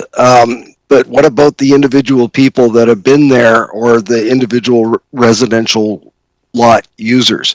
So I guess in trying to interpret what Mr. Tippett has said, it looks like Mill Bay Waterworks wants to have, whether it's this resolution or a comfort letter, that is basically saying, well, we won't reject it out of hand, what you go and negotiate. We're not necessarily fixed in keeping this covenant, because apparently the covenant isn't going to be adequate if indeed the funds that are held in it are going to be needed to help to mitigate or ameliorate some of the issues. So is that really what we're talking about, giving Mill Bay Waterworks a sense and a level of comfort to go ahead and do it, and we're not shutting the door on potential future negotiations or renegotiations? Is that kind of what we're talking about here? Through you, Mr. Chair, and to the director and committee, yeah, I believe that's a good summary of it, Director Morrison. I think the chair also pointed out that there has been an ongoing discussion now that groundwater sources are licensed, which probably wasn't anticipated in 2005 when the site was rezoned, when groundwater wasn't licensed, between the province and the people who wish to use the well, which is namely the developer in Mill Bay Waterworks District, about doing mitigation and dealing with some of that stuff that Director Morrison was discussing about, okay, what about the existing rights of others who've had wells longer, and what's going to be done to protect that. And I think that's what the administrator of MBWD's attachment A is saying to us, that they're working on that. It's probably a condition of actually getting a license to work some of these details out. And further, I would say probably if the province was asked to rely only on our existing covenant and the $70,000 security that exists, they probably would be inclined not to grant the water license. And so I think it allows those discussions to come to a more fulsome fruition, and also I would hope would lead to a much better solution potentially for any people whose wells might be adversely affected in the event that this becomes a production well for Mill Bay Waterworks. So yeah, I hope that's reiterated what Director Morrison was just saying. I think it did. Thank you. So I'll turn to Director Martman, and then I have a recommendation to read after that. Thank you, and forgive me of my not knowing exactly where this is in Mill Bay, but I was wondering about the proximity to First Nations, and is that a concern for staff? Through you, Mr. Chair, I think the answer for Director Martman on that is it's reasonably close. It's essentially across the highway. It's on the west side of the Trans-Canada Highway on the upper bench of Mill Bay when you're heading south, to like driving up the hill out of Mill Bay. It's up there. And so Malhat Reserve is across the highway, probably no more than 500 meters away, or maybe a bit more than that from the well site. Again, I think the involvement of the province in the administrative decision on the granting of a well license here will probably adequately take care, I certainly would hope so, of First Nations related issues in respect of water. And I would expect that they're already communicating and have been in communication with First Nations, local First Nations for some time. Okay, thank you. Okay, so just to recap, so we've got an outdated covenant with inadequate security. All we're doing here is just moving it forward so that we can get more information on what the replacement might be with a public meeting and public input, and it will come back for a decision. So I would like to, that is the essence of the staff recommendation, which I'd like to move now if I have a seconder. I just wanted to point of process here. I see there is a Jack Anderson on our screen. Is that the applicant that may want to speak before we vote on a resolution? I'm not sure. Mr. Chair, no, Jack Anderson is for the next application, I believe. Thank you. Okay, thank you. So that's been moved and seconded. Maybe, Ms. Ferguson, would you like to read that out just so we're clear? Please. Yes, so the recommendation is that it be recommended to the board that an amendment of covenant FB082-168 in order to remove the elements addressing water supply to parcels of land adjacent to the subject property be approved, provided that 1. Mill Bay Waterworks District agrees to an alternative covenant and or other binding agreement that in the opinion of the board materially addresses the matters proposed to be removed from covenant FB082-168. And 2, notification to adjacent property owners occurs in a public meeting format that includes a copy of the proposed agreement between Mill Bay Waterworks District and the developer. And 3, the board is of the opinion, following review of the public meeting, the board is of the opinion, following review of the public meeting input, that it is in the public interest to amend covenant FB082-168. Okay, thank you. So that's been moved and seconded. Any further discussion? I'd like to call the question. All in favor? Opposed? Motion carries. Thank you very much. We'll now move on to the next item, please, Ms. Ferguson. Thank you, Mr. Chair. R5 is a report from the Development Services Division, reapplication number RZ22D01 for Lot 3 and 14, Plan 341, PID 009141600, and PID 009142738. And there is a recommendation. Would you like me to read it? Yes, please. The recommendation is that it be recommended to the board that the staff report dated August 9th, 2022 for application RZ22D01 be referred to Electoral Area D Advisory Planning Commission and external agencies listed in attachment C of the staff report. Okay, thank you very much. And I see we have Ms. Pressman to speak to this one. Thank you, Mr. Chair. I do have a brief presentation on behalf of Ms. Woods. Thank you. So this is a rezoning application to permit liquor retail sales and a 2-meter setback at this location from the interior side parcel line at this location in Area D. As you can see in the subject property map, this location is near the Trans-Canada Highway, fronting the Coxsila Frontage Road as well as Francis Street. And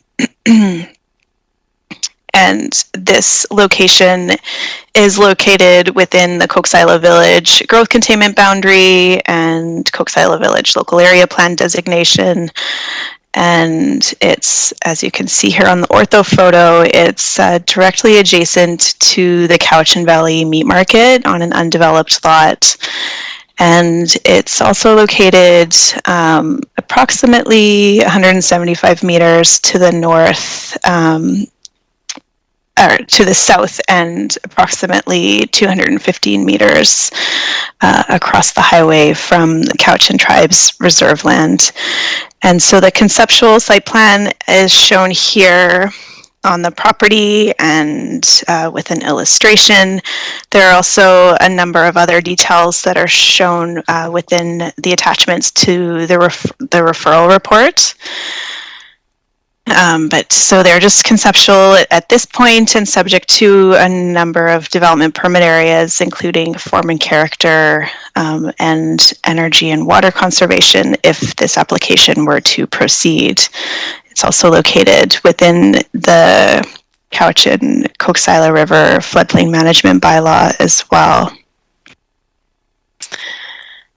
So this image shows some of the green building principles that are included in this concept. And the recommendation, as already read out, is to refer this application pursuant to the development applications referrals policy to external agencies as well as the Area D Advisory Planning Commission. Okay, thank you. So first I have Director Morrison. Thank you, Mr. Chair. And I realize, Ms. Pressman, this isn't your report, but just looking under the report under application summary, I'm sure this is just an error, but it reads that the applicant is proposing to amend the CVRD Electoral Area E Cowichan Station Satlam Glenora zoning bylaw 1840-1998 to permit liquor retail sales and a 2-meter setback from the interior parcel line. That's obviously an error, and would hope that it be corrected prior to distribution to your referral agencies. Thank you. Yeah. Yes, noted. Thank you. Turn to the director for the area. Thank you, Mr. Chair. Through you, I would like to move the recommendation. Okay. It's been moved. Do I have a seconder? It's seconded. Any further discussion? Director Smith? No, just seconding? Okay. Further discussion? Seeing none, I'd like to call the question. All in favor? Opposed? Motion carries. Thank you very much. Thank you, Ms. Preston. Okay, next item, Ms. Ferguson. Thank you, Mr. Chair. The next item is R6, report from the Development Services Division, bylaw number 4440, Development Application Procedures Bylaw. And there is a recommendation. Okay, could read that if you don't mind. So the recommendation is that it be recommended to the board that CVRD bylaw number 4440, Development Application Procedures Amendment Bylaw 2022 be forwarded to the board for consideration of first 3 readings. Thank you. So, Ms. Pressman, you're taking this one as well? This is my report, actually. Yes. It's okay. Yeah. So I don't have a presentation on this one, but I can speak to it. And just to summarize this amendment to the Development Application Procedures Bylaw, there are a number of items, including some housekeeping items. One is to modify the fees somewhat to implement the development applications referrals policy by making applications such as rezoning and OCP amendments a 2-part payment process rather than requiring all of the fees up front. The second portion of fees under the second column in the fees table would be required to be paid after it has initially gone to the board and prior to adoption of a bylaw amendment. And there are also some procedures added for applications such as liquor license related applications.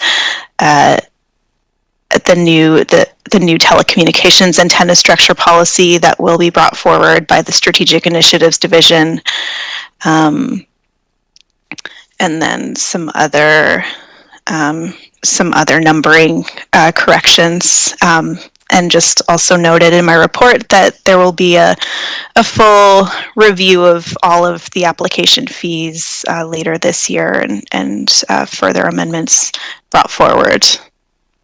Okay, thank you. Director Morrison?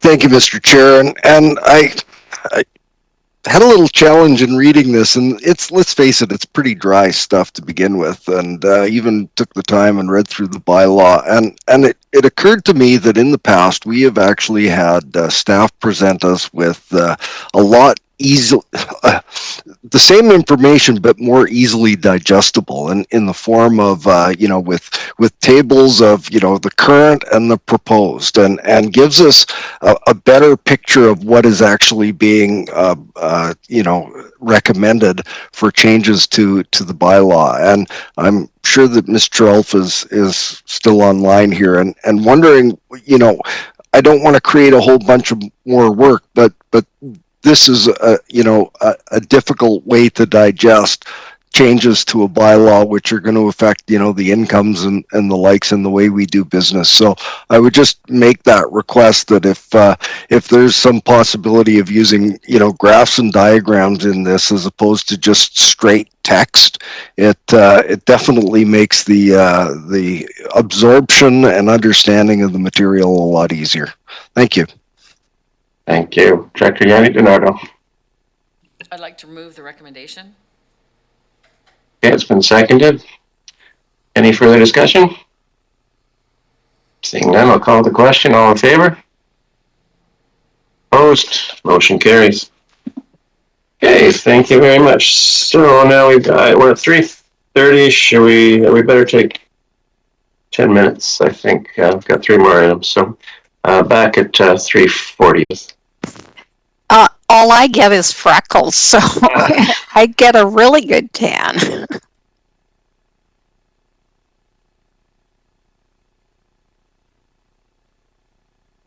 Even Klaus, you've been swimming daily? Yeah. We're live. Okay, thank you very much. Welcome back, everyone. So we'll go to the next item on the agenda, please, Ms. Ferguson. Thank you, Mr. Chair. The next item is R7, report from the Strategic Initiatives Division, CVRD bylaw number 4349, cannabis uses 2021. And the recommendation is a 5-part recommendation. Would you like me to read it? Well, probably Ms. Ray will cover that in her presentation, I think. So we'll let her go ahead, please, Ms. Ray. Sure. Thank you very much. I'm just going to share my screen here.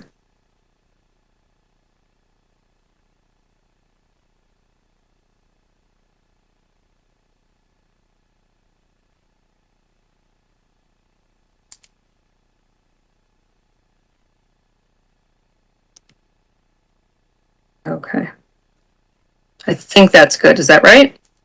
Yeah, that looks good. Well, it's a little small. Can you? Sorry. Just there, that's a little better. Yeah. You see the presentation, right? Not the slides on the side. Is that right? We see both. Oh, 1 second here.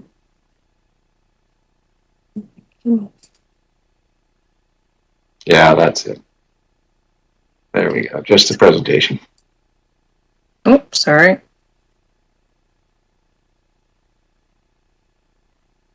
One second. Sorry, it's not letting me show my notes to myself at the moment, while also seeing the presentation from Burns. Mr. Chair, can I just interrupt? There is something in our chat. Yeah, go ahead. I just noticed from R5 that Mr. Jack Anderson, he had attended the meeting and a chance of questions may arise in regards to R5 on the agenda. He was fine. He says he was fine not to speak today, but I did wish to share that the applicants and myself will be hosting an open house to gain feedback from the community on September 22nd, 2022 at the Driftwood Room in the Romata from 3 p.m. till 7. So we will have samples and innovation carbon negative building systems and attending utilize in the construction subject to the approval of the CVRD board pending appropriate process. Just to mention that while we were in a lull here. Okay, thank you. Yeah, and if you have something on that, maybe send it to the whole committee. It would be useful. Yeah, it was in our chat to everyone. Okay, perfect. Thank you. So I do apologize here. There's no way for me to share while also reading a Word document. So I'm just going to hold it like this. And if anyone needs me while I'm presenting to zoom in, I'd be happy to do that. So that looks fine. Yeah. Perfect. Thank you. So I'm here to present the amended CBRD bylaw, number 4349, Cannabis Uses 2021.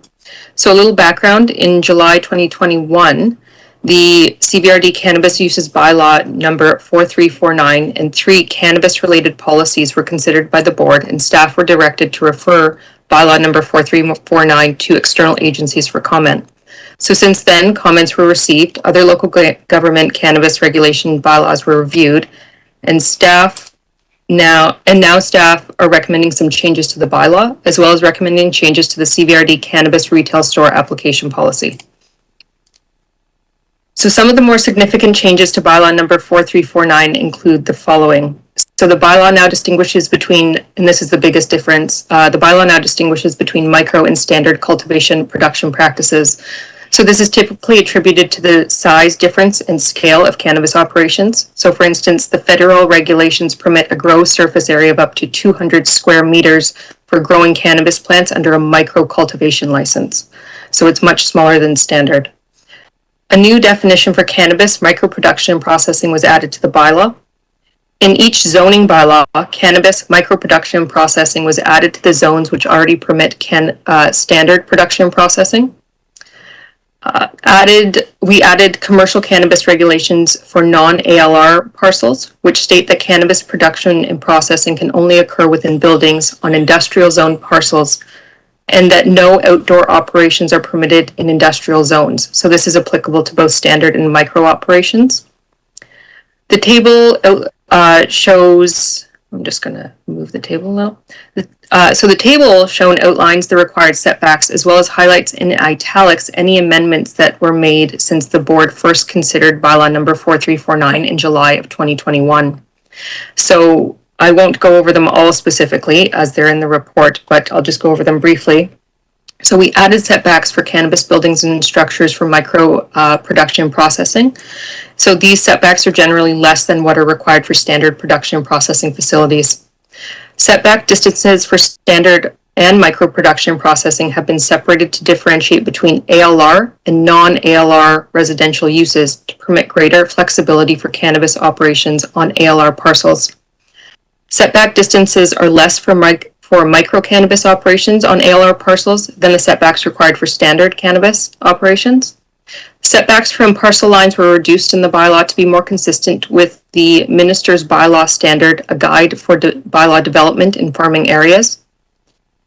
New minimum setbacks for cannabis buildings to wells was added, and a maximum gross floor area restrictions for cannabis-related buildings and structures was added. So to highlight some differences visually here, on the left, you will see standard production and production and processing, and on the right is micro. So the green hatched angled lines represent parcels that are within the ALR, and just the green line, or the green surface on the parcel to the left is just a regular parcel not within the ALR. So the blue buildings represent cannabis production facilities, and the orange building represents a dwelling.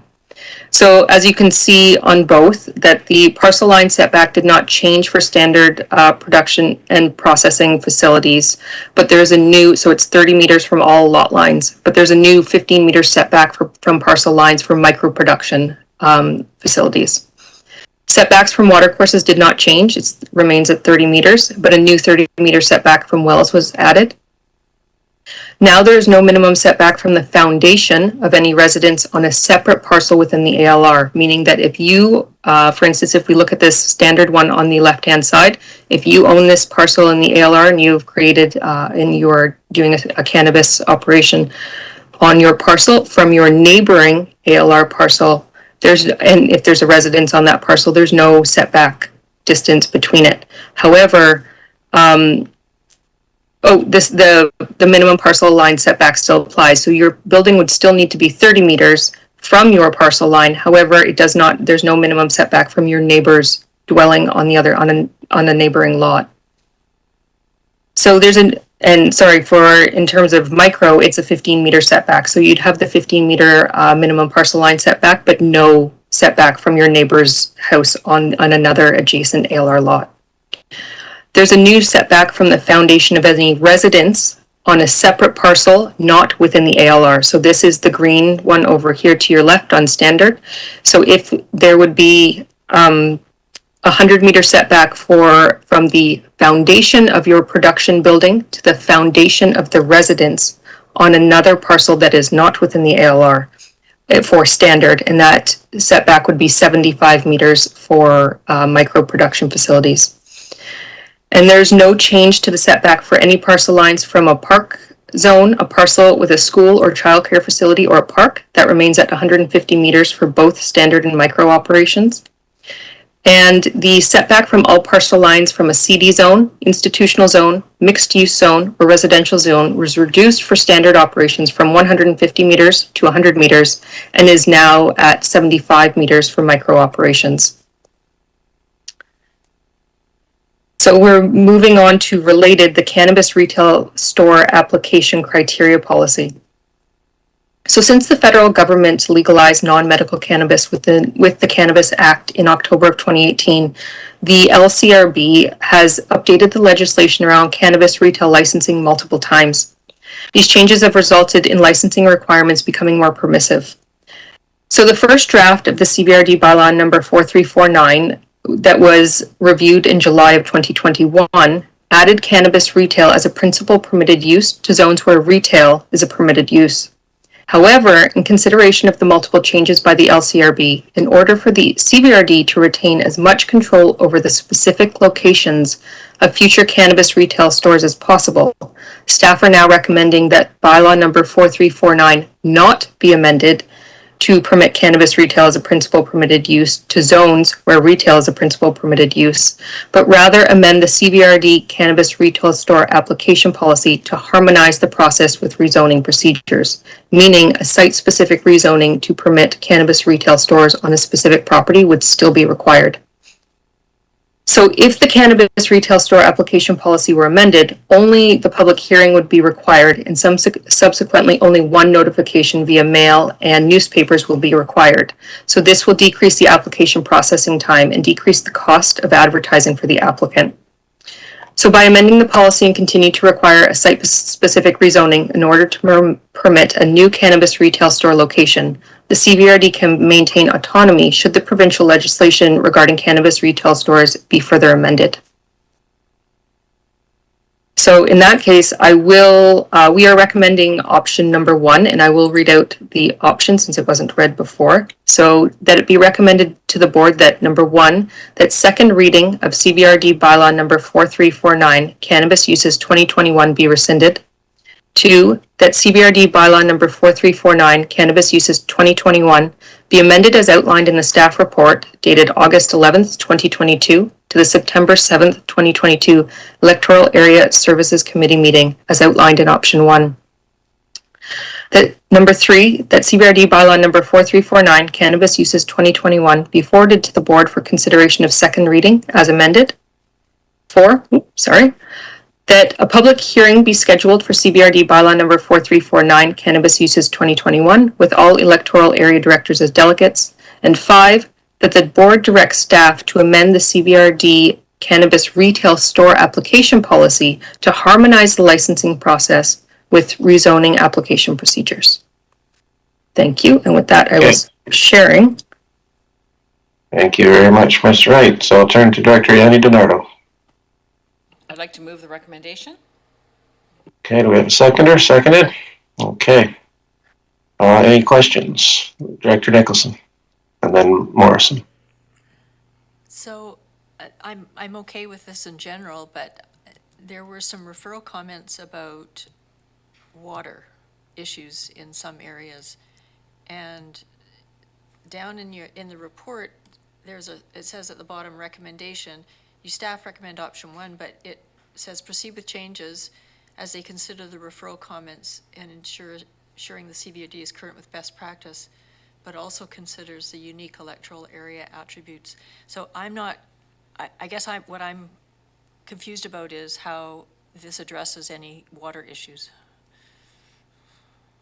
That's right.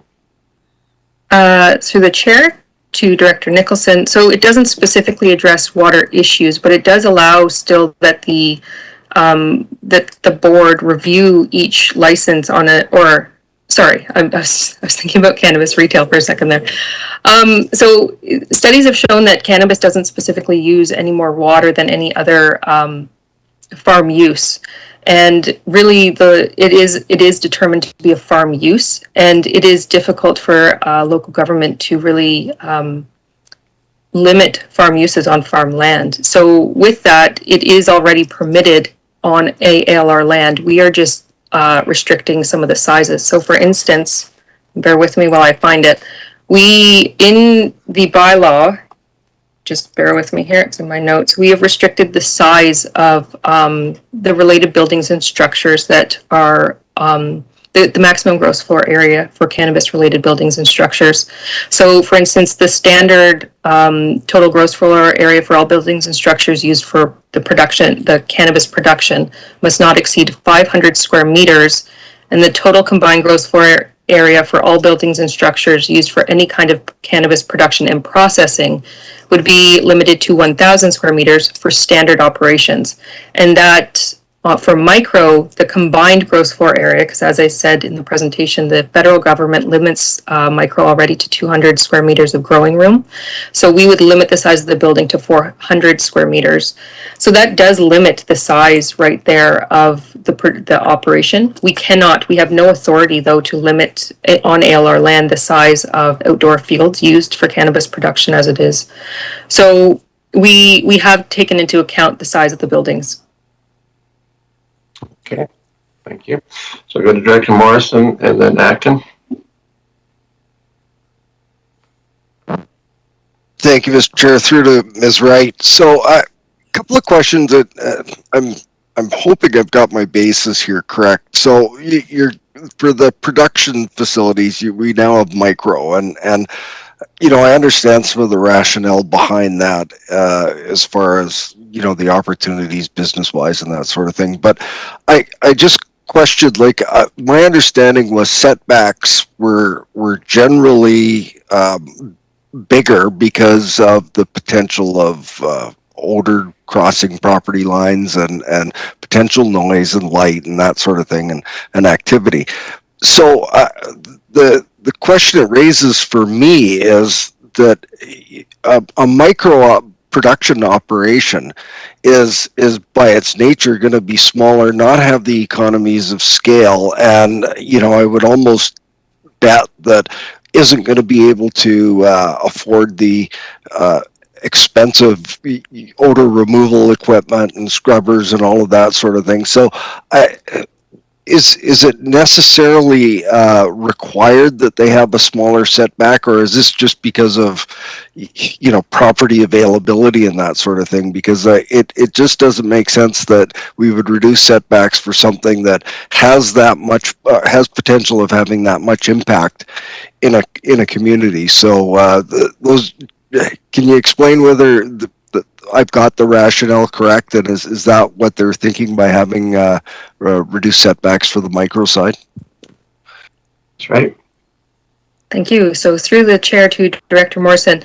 So with micro, the thought behind that was that more proponents who own smaller pieces of ALR land would put micro on there because they wouldn't be able to fit a standard operation on their property.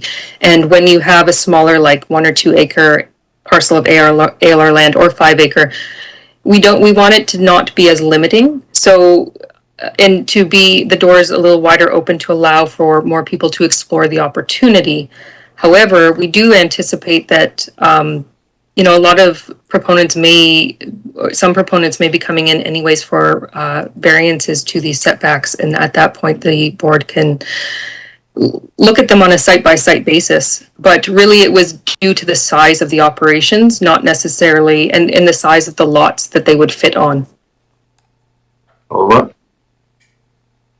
Yeah, and just I don't know what our experience has been, but isn't most cannabis production indoors? And you know, I haven't seen any, you know, large fields of cannabis out there driving around the communities. And in addition to that, aren't most cannabis production facilities involving closed loop irrigation systems, and therefore, you know, limiting not only the release of potential related materials and fertilizers and the likes, but reducing the water used in their operations? So through the chair to Director Morrison, I can't really speak about the water uses in the closed loop. I do know, though, a few years ago, I think either in 2019 or 2020, the board did review an application to reduce the setbacks for a cannabis building for outdoor production in, I believe it was Area E. And so that applicant there was growing in a field, growing a substantial amount, but wanted to reduce the setback of the building, I believe. But so there is cannabis production grown in the CVRD in a field. This I really can't speak to the statistics of how many. I do believe most is grown in a building.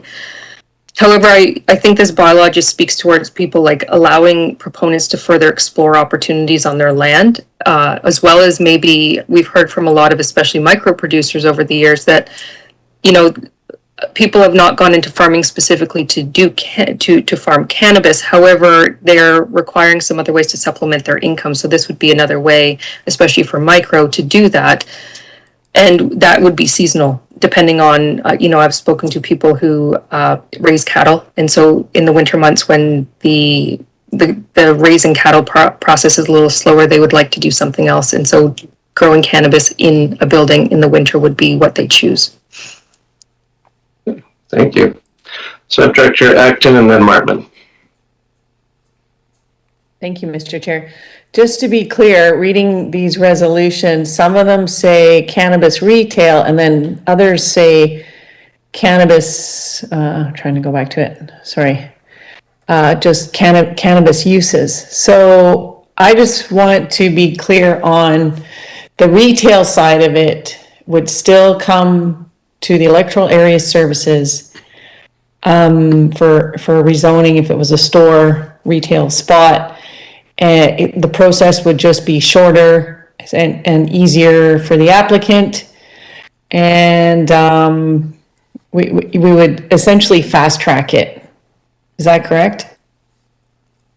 Through the chair to Director Acton, I can't. So what would happen is you are correct. They would still require the same applications right now. And with this recommendation, applicants are required to apply for a rezoning, which is a site-specific amendment to permit cannabis retail, and they're also required to apply for a cannabis retail license. And what you're seeing right now at the EASC and at the board is kind of a doubling up on the process, which takes more time. Meaning the way we start the applications is we look at the cannabis retail store application and we say to the proponent, okay, how about you go and do your public information meeting, because that is led by, and all the details are done according to the policy by the proponent or by the applicant. And then they come back and then we go to EASC for first reading. And we're doing a lot of back and forth that way. In this case, when we harmonize the processes, the applicant would only do one public meeting, which would be the public hearing. And so it would come to the board and it would come for all the readings, but only one public meeting would happen, and it wouldn't be bringing to the board separately the cannabis retail license and then the rezoning. They would be brought simultaneously. I do believe at the very end, though, that the rezoning would have to get fourth reading and adoption, and then we'd have to bring the cannabis retail license application in at the next meeting for approval. However, we wouldn't be doubling up like that. So the applicant would really only be covering the cost for one advertising round, so 2 issues of the local newspaper advertising the public hearing, and the notices that get sent out to the adjacent property owners. Okay, great, thank you. Director Martman.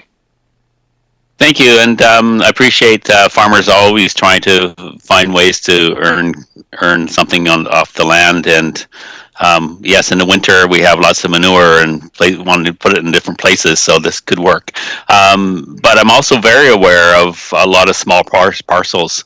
As you mentioned, maybe 1 or 2 acres. I'm not sure how they would work with the setbacks, but and I read the AALC response, and I'm interested in staff's thoughts of percentage of footprint versus a set amount of the 200 square meters, I think you mentioned. That's right. So through the chair to Director Martman. So the gross floor area was chosen because it was a comment made, I believe, by our consultant, Upland Consulting. I can't remember exactly where the comment came from, but it was basically, we also found it in a different local government bylaw where it was used like that. So we took that as precedent just to go through the gross floor area rate as way as opposed to the percentage of lot coverage. It could be done either way, kind of as we saw in a previous application today, where it could be either or. However, this was the most clear, and it's the way I find that when you add either or opportunities, that there's a lot more confusion, and people sometimes think you can have a building much bigger than is permitted or much smaller, and it's just, we found this to be the most clear way to do it. And the follow-up, if I may. Go ahead. Yeah, thanks for that. And I'm not sure I know which way to go with that either. And just for Director Morrison, you don't have to go far from Area H to find it being cultivated in the fields. Not illegally, but legally. There's one on Quesnel Lake, which leads me to a question about setbacks from water courses, because this is a flooded field that dries up in the summer, and they plant in that field, but their greenhouses are located very close to that seasonally flooded field. And I'm wondering, does a greenhouse, and these are plastic covered, these aren't glass enclosed, they're just the typical Quonset style plastic over frame. Are those considered part of the structures that you're talking about, or not? Through the chair to Director Martman, yes, our zoning bylaw does the definition of building or structure, and I believe all the zoning bylaws would encompass the greenhouse. And one other question, if I may. Go ahead. And that is, how does the land use apply, or how does this setbacks apply in reverse, and maybe if there's a setback of 150 meters to a non-ALR to a foundation of another of a dwelling, as you pointed out in your diagram, what if a person wants to build within that 150 meter setback? Is there a restriction for them?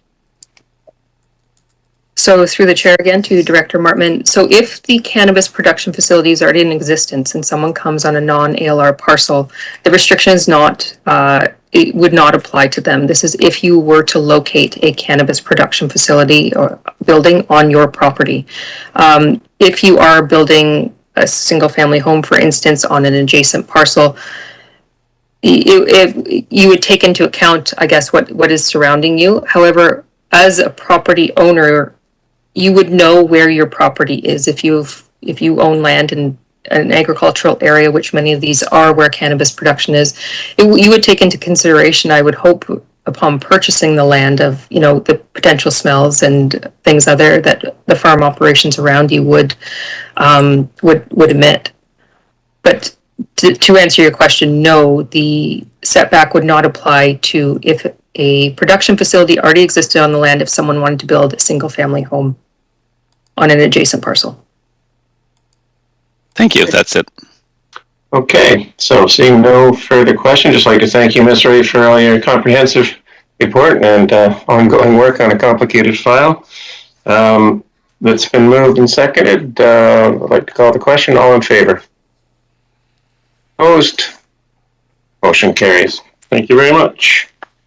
You're on to the next item, please, Ms. Ferguson. Thank you, Mr. Chair. R8 is a report from the Environmental Services Division, re-amendment bylaw number 4443, noxious weeds control.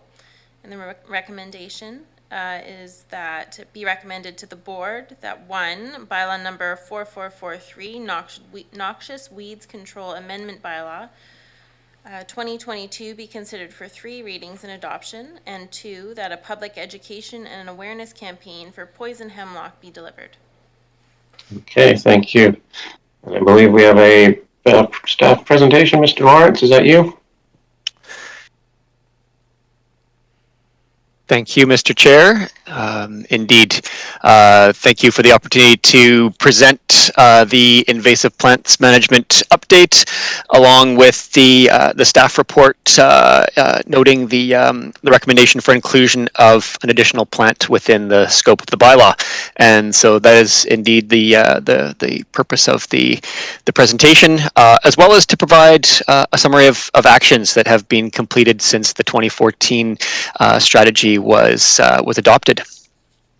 So to provide a bit of background on that, the CVRD in 2014 developed a regional strategy for invasive plant management, and that included a number of components: a bylaw, inventory of key plant species for management, a waste management strategy with which included training for folks working at facilities, and management approaches for key species, and a community awareness campaign. And so the goals of the strategy were around protecting public health, ecological integrity, and economic resilience. And the components of the strategy we'll be talking about in a moment in the coming slides. But essentially, the strategy links to a number of our other key strategies that we're working on as an organization, and in many cases have adopted. So including this is an action within the climate adaptation strategy. It's also a key component of the environmentally sensitive areas strategy development, as well as watershed management planning. Also has links to key master planning processes, including solid waste management, asset management, active transportation, and parks and trails master planning. And so noting here that in 2022, the budget that was provided and that we're working under comes through the 131 function, and it is for approximately $1,000 to $5,000, and it depends on the amount of work that's needed each year, depending on the number of sites that we're dealing with to manage the one current regulated species that we do have, and so again, staff time is pulled from the 131 function. And so the inventory update that we did this year was a chance to look at a snapshot of how we're tracking with the invasive plants that are the higher risk priority ones within our region over the last 5 and 10 years. And so we noted that there is an increase of 5 plants since 2017 and 22 plants since 2012, and we've seen an estimated area of all of these invasive plants increase by 1% since 2017 and 25% since 2012. The priority plants that were identified through a risk assessment included these, and at the top of the list there is the giant hogweed, which is the plant that's currently included in the scope of the bylaw, and we're proposing here to also have poison hemlock added to the scope of the bylaw, but we also have a number of other plants that are priorities within the region, and we continue to work with partners on management approaches for these, including aquatic invasive plants, which have been noted that are new since the strategy was adopted in 2014. So a background on the giant hogweed. It does have this high plant toxicity, and so it has a management category of eradicate according to the Coastal Invasive Species Committee. So it has that category because it also has limited distribution throughout the region, and there's a chance to for groups to work together to eliminate it, to eradicate it from the region, and that was one of the key reasons why the plant was included in the bylaw. For folks familiar with it, it has these deeply incised leaves, and that's one of these distinguishing features that we work to educate folks on in terms of how it's different from the cow parsnip, which is another plant, another invasive plant. But the one that's included in the bylaw is again the giant hogweed. Along with the bylaw, which was adopted in 2016, parallel to that, we also released a education and awareness campaign, and so the key messages there was to be able to go out to the public and say that giant hogweed is this invasive plant that does need to be controlled, and that touching it can cause the skin to become severely irritated or burned. But we also had key messages around that there is this new bylaw, new rules that folks, including owners and occupiers of property, need to clear that plant from their land. And that there's additional information available, so folks can go to go online to gather more information about what the plant looks like, what to do if you see it, and how to manage it from a disposal standpoint as well. So we had a number of tools to support us along the way, working with partners, developing education materials, postcards, posters, advertisements in the CVRD Rec Guide, and again, having our website as well as hotline for giant hogweed.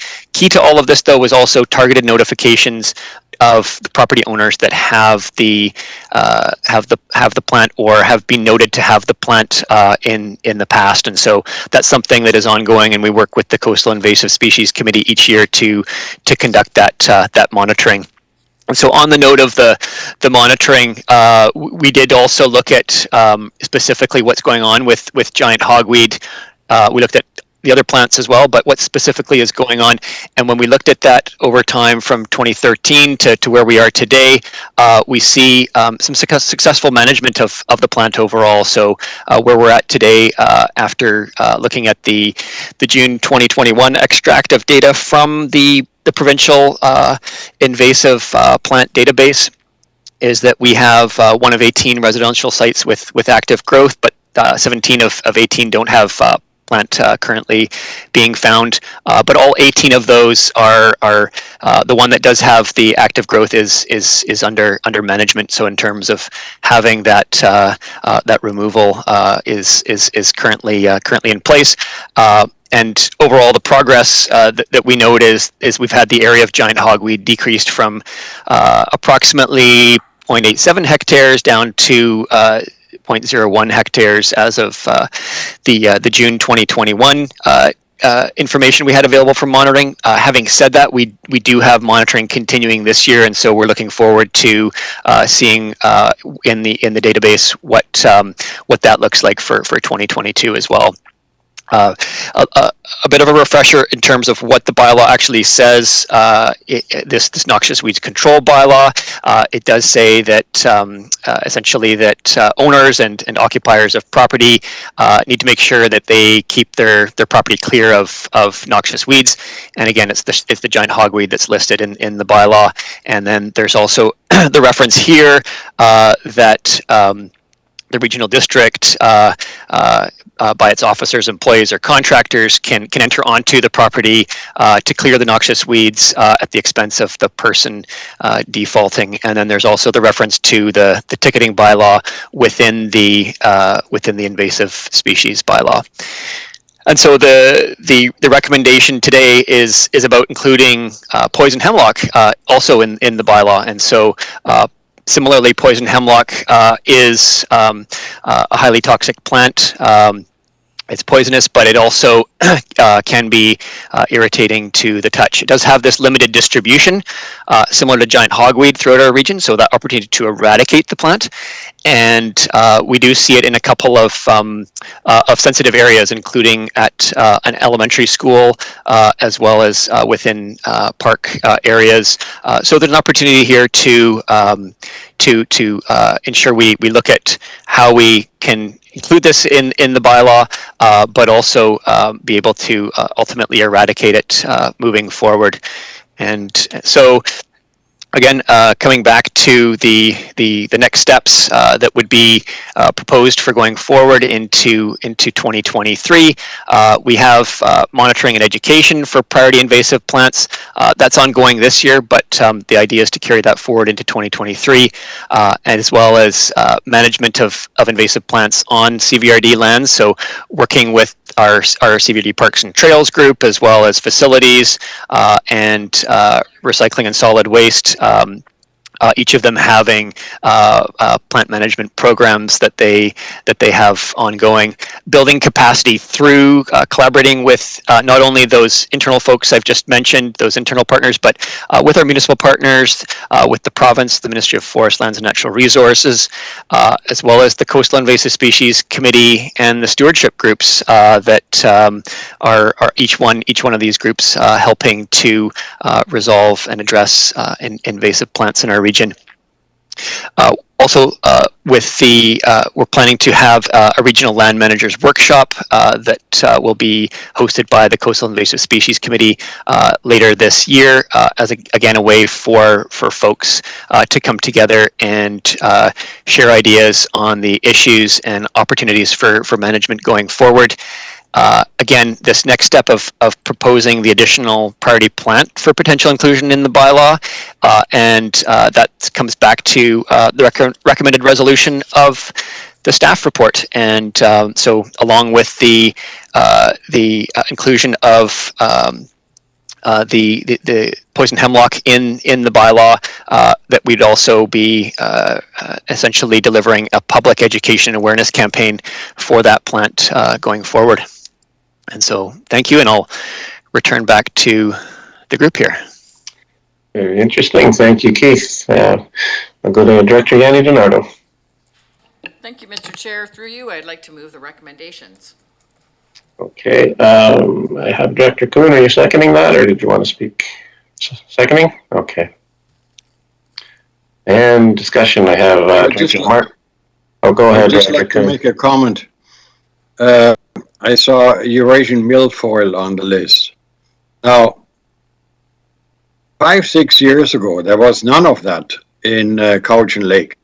And then I heard of it being close to the weir, and I went to look down, and sure enough, there was little patches.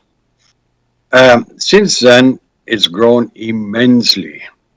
And there's nothing you can do. I'm wondering about you putting that on the list. There's no eradication there. You can't eradicate this stuff. I know how much they've dealt with that in the Okanagan.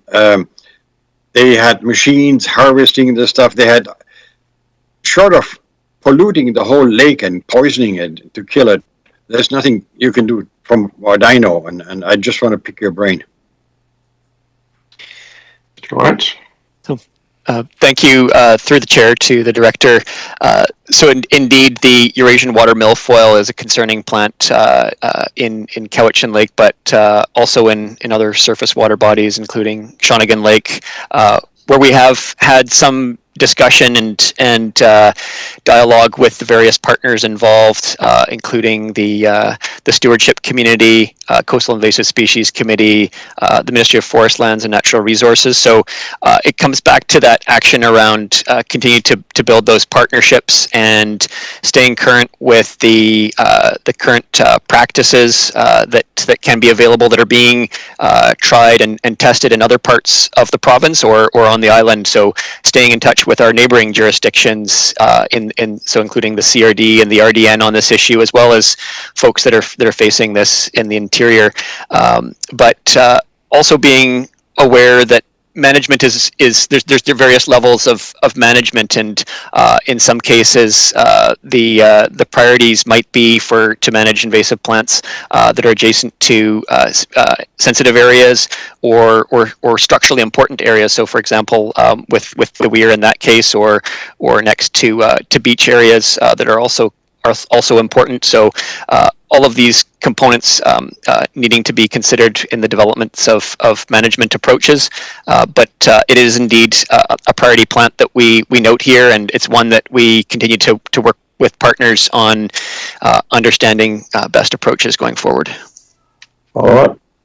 Yeah, I'm wondering, I know some people with lakeshore property, they are raking it. They've got a big rake, and they throw the rake in and with a rope, and then they pull it up, and they pull all this stuff up to the shore, and then they deposit it somewhere inside the property so it can't get to the lake. My suspicion is that they're actually spreading it that way, because I can't see, you can never put this stuff out by the roots. The roots stay in there. So now you're raking it, and some of the things will float away. You can't get them all. So now I almost feel like telling them, look, you're being counterproductive. You're not really achieving anything, apart from maybe making your own property look a little bit better because there's no milfoil in. If anybody comes and looks at it, oh, okay. But it doesn't do anything, because that stuff grows incredibly. And if you rake it, I think you're just distributing it. I don't know what, I want to hear your opinion.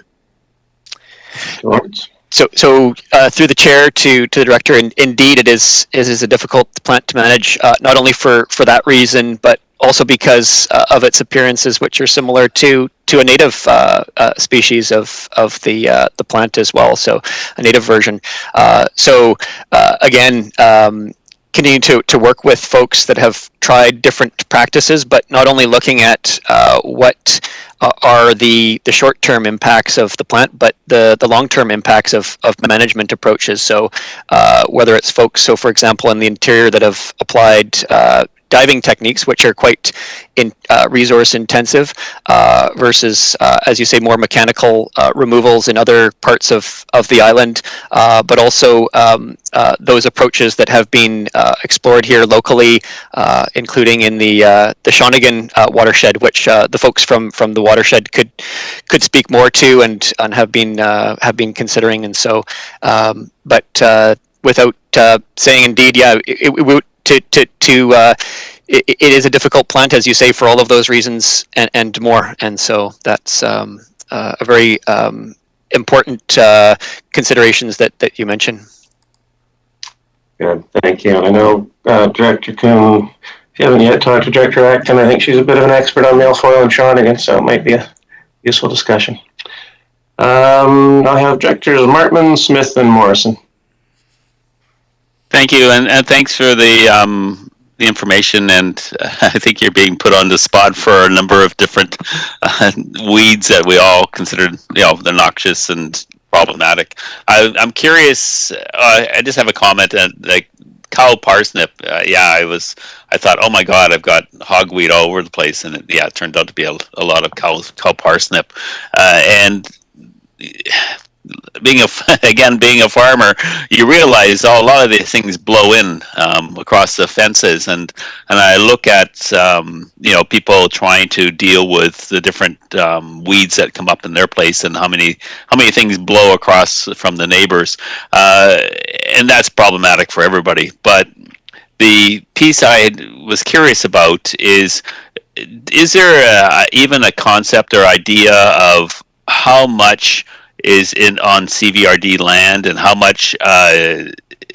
investment we're going to have to make to deal with this over the next few years, when you add this one into being eradicated?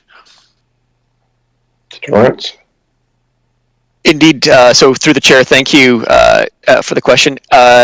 For the poison hemlock plant, we have had the opportunity to go through and analyze the data that's in the provincial invasive plant database. And so when you look at the breakdown of the various sites that are there, we have 15 sites that would be within the electoral areas, and some of those are on private property. It's about an even split in terms of private and then public property, but some of that public property and does include roadsides.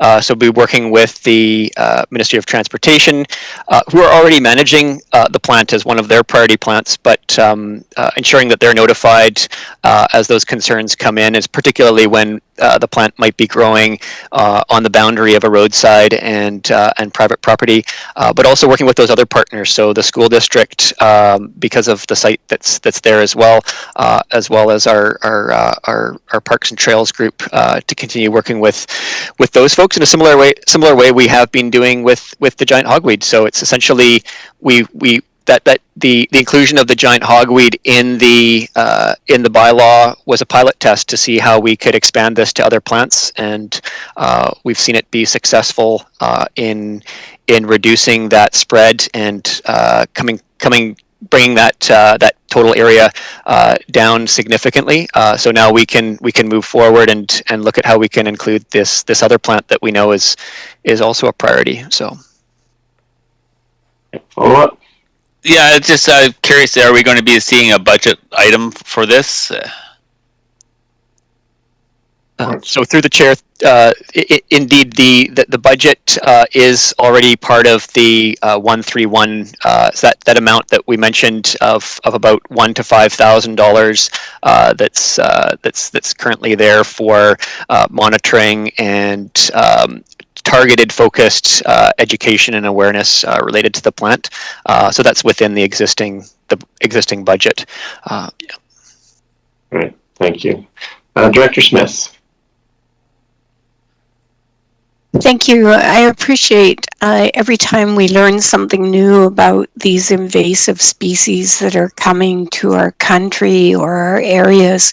One of the things I wonder about is our education for the communities adequate? I mean, looking at the budget, obviously there can't be much education out there.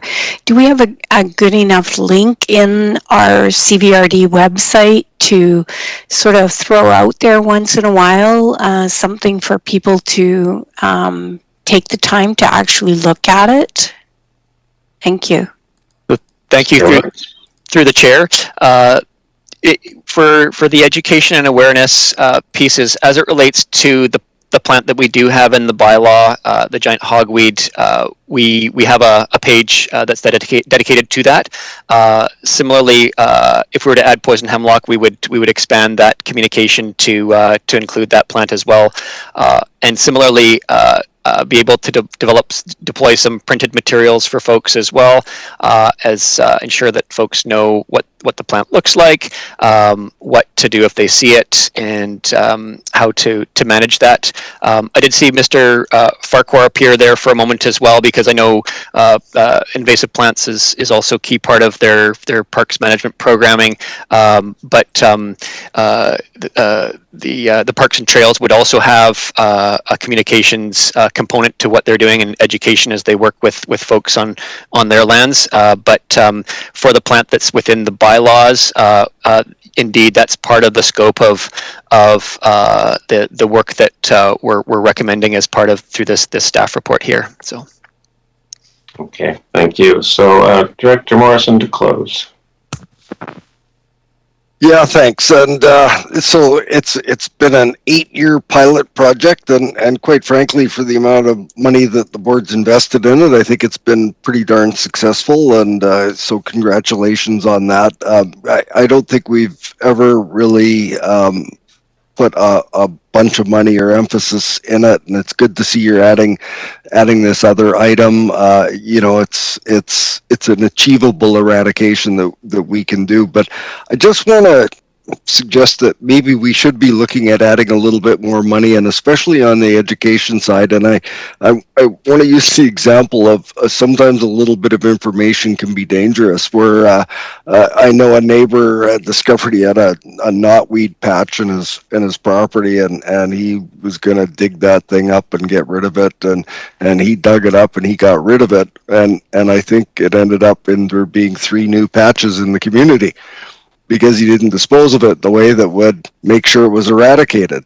So I guess my question is, if the board were to say, no, I think you've proven with giant hogweed, the good program, we may want to invest a little bit more money into it. What would you suggest would be the target for a little bit more money? Like, would it be on the tipping side at the transfer stations, or more on the education side? Because quite frankly, if to get rid of it on somebody's private property and end up having a new patch from that same source on a roadside, in a park, and in another location, we're not doing anybody any favors by creating 3 sites out of 1. So any suggestions, if we were to invest more in the program into function 131, what you would target? So thank you through the chair. So indeed, the budget that we do have that's noted in the staff report would be for the poison hemlock to include additional communication related to other plant species that are also of high risk and are priorities within the region, to be able to come back with a coordinated response. It would be valuable to correspond with the other folks that are managing the plant across the organization. So including our solid waste folks, as well as parks and trails and others, to develop that communications package that could be developed for those additional plants, but also perhaps to focus on some of those key sources as were mentioned. So whether it's transfer stations or other places where plants may be spreading and being essentially sources of seed for dispersal throughout the region. So to be able to develop that and come back with that, if there's direction there to staff to do that, then we can come back to committee with that. Thank you, Morrison. It's maybe wishful thinking, but I think that's something that the next board may need to take a look at, because I'm a user of the free tipping of yard and garden waste at our facilities, and I can't tell you how many times I see people coming in there with loads of stuff that are invasives that they're just tossing right into the yard and garden waste bin, and we've got to be able to maybe stop some of that, and there's other things that we can do, and I don't think they cost a lot of money. It's about education. So anyways, great report, and I'm glad that you're adding this one to it, and we'll maybe have a chat a little further into the budget. Thanks. Okay, good report, and thanks for the good discussion, everyone. It's been moved and seconded. I'd like to call the question. All in favor? Opposed? Motion carries. Thanks very much. Maybe our last item, Ms. Ferguson. Thank you, Mr. Chair. R9 is a report from the Emergency Management Division, READ 2022 Budget Amendment for Function 350, Fire Protection, North Oyster Volunteer Fire Department.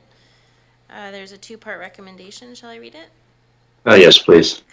That it be recommended to the board, 1, that the 2022 budget for Function 350 Fire Protection North Oyster be amended by increase Municipal Finance Authority funding short-term by $119,000, and B, increase capital expense by $119,000. 2, that short-term borrowing up to a maximum of $119,000 be approved for the purchase of a command vehicle to be paid back over 5 years as per the liabilities under Agreement Section 175 of the Community Charter. Okay, thank you. And I see you, okay, I see your staff is with us, but do you want to go ahead, Director Martman? Move that? Staff may go first, thanks. Okay, go ahead. Please. Sorry, I've forgotten your name. Yeah, Rob Schooler, Fire Service Coordinator. Mr. Schooler, thank you. Thank you, and good afternoon, everybody. North Oyster Fire Department is experiencing a gap in operational readiness. The current existing duty truck is a non-apparatus vehicle, meaning that it's not a water tender, an engine, or a rescue truck.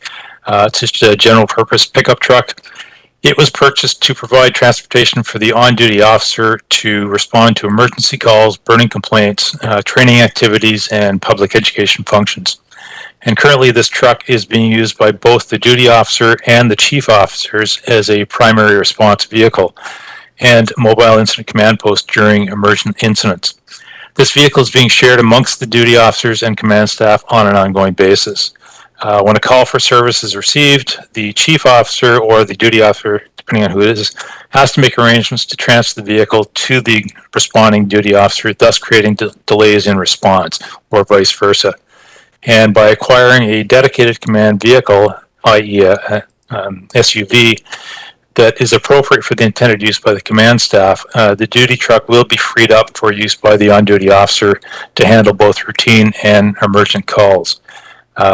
These officers will be able to respond to the more types of calls, these being the duty officers, which are generally a more junior officer, which will both expand their level of training, experience, and competency. This will also increase the level of service and public safety to the community of North Oyster. Okay, thank you. Any questions for staff? Okay, Director Martman. Thank you, and thank you to staff for this report. I think the need is definitely there. The question is just how does Area H pay for it? And I'd love to have everybody else, pitch in and help us out, but then it would be reciprocal, I'm sure, at some point. And I guess the question I have, I don't really want to incur any more debt for Area H, and with the reserve funds being enough to cover it, I think really the unknown question is really the delivery of the vehicle, and I gather that's likely to be in 2023, if not later. Is that correct? Yes, through the chair, Director Martman. We anticipate the delivery to be probably a year away. Anyone that's following the automotive sector with delivery of vehicles these days, it could be anybody's guess. And what the cost of that vehicle will be in a year, again, is in that crystal ball. Back in February, the fire chief did get a quote for a Ford Expedition vehicle, and it came in at just under $73,000, $72,901. Adding into that the lights and sirens package of approximately $30,000 puts us in the range of $103,000 to $105,000 February prices. Not sure what those prices will be in a year from now. There is funding in the capital and operating reserves, but using all that capital and operating reserves to fund this vehicle leaves nothing in the bank. Okay, thank you. And I guess the question I would have is through the finance is that, if something does come up over the next year or so before this vehicle or after the vehicle is purchased, before we get another 2023 allocation or more funds into our reserves, can't we just borrow then? Why borrow now when we have money in the bank? It's a question to finance. Okay, Ms. Weiner.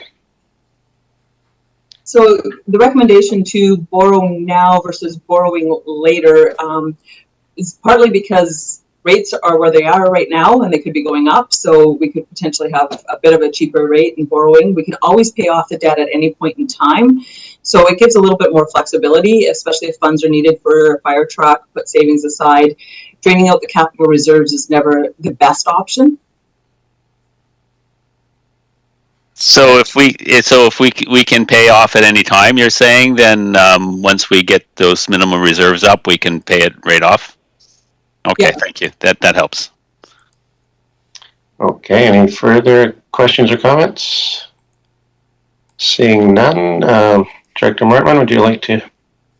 Sure. Based on that, paying it off as soon as we can, then I would go with the recommendation of staff and do option 2. Okay, that was moved. That was seconded. Seeing no further discussion, I'd like to call the question. All in favor? Opposed? Motion carries. Excuse me, Mr. Chair. A confirmation on option 2. There is a recommendation here. What is option 2? You just moved option 2. Sorry, I meant to move the staff. Move the recommendation that the staff had already, like 1 and 2, the recommendation that was read out. But you said option 2, and there is an option 2 here. So I wanted to clarify if that was, if moved in second, what we voted on was the recommendation that is in our package. If I can clarify? Go ahead. Yeah, I think option 2, it may be slightly different because of the answer I received from finance. In that option 2 is about short-term borrowing, would require debt service payments over a 5-year term of loan. But I think what I wanted to include in this is that it be paid off as soon as our reserves meet a minimum. I'm not sure if finance would have a wording on that for us. Okay, Ms. Weiner, is that your understanding is what, Director Martman, are you on the same page? Through the chair to Director Martman, I would be, that short-term borrowing be repaid as soon as reserves reach an appropriate level. Okay, are you okay with that, Director Martman? Sure, we can work on that appropriate. Thank you. Okay. I think we're good on the meeting of the minds. Did you? Okay. Sorry, So, Mr. Chair, staff need clarification on, are you going with option 2? well, I've lost the thread, frankly. So where are we at, Director Morrison? I think we're getting a little bit too much into the weeds here. I think you have to amend the budget if we're going to authorize the expenditure. So, and the expenditure is for borrowing up to 119,000. So I think Director Martman meant the recommended resolution, and that way you're not tying the hands of the board in making the right decision at the right time. So, I'd suggest that 1 and 2 would be the recommended path here. I thought that was the. Sorry, Mr. Chair. Go ahead, Director. Yeah. That's what I understood, that we were moving the recommended resolution, which includes number 1 and 2. So I don't know if we have to rescind what we just voted on, because I heard option 2, and we do have an option 2, so we need to rescind that and go back to our resolution that's on the floor. Well, I see Ms. Ferguson nodding. Would you prefer we did it that way, or okay? Just to be clear, okay. Currently, you've moved option 2 in the staff report, which is not what I read out. Right. Okay. So to keep it straight, we will now, if someone could move rescinding what we just passed, option 2, moved and seconded. Okay, all in favor? Opposed? Motion carries. Now we will, Director Martman's moving the staff recommendation. I'd like to, with an amendment on it, to change the wording in point 2, if that's possible, to say will be paid back at over 5 years or at an earlier time if appropriate. Okay, or at an earlier time as appropriate. Did you get that, Ms. Ferguson? Okay. All right, so that's been moved and seconded. Shall we call the question? All in favor? Opposed? Motion carries. Thank you very much. So the next item, please, Ms. Ferguson. Mr. Chair, there's nobody here for question period, and just checking the mailbox. Okay, I see Director Yanni. Sorry, nothing for question period. Okay, nothing for question period. Good.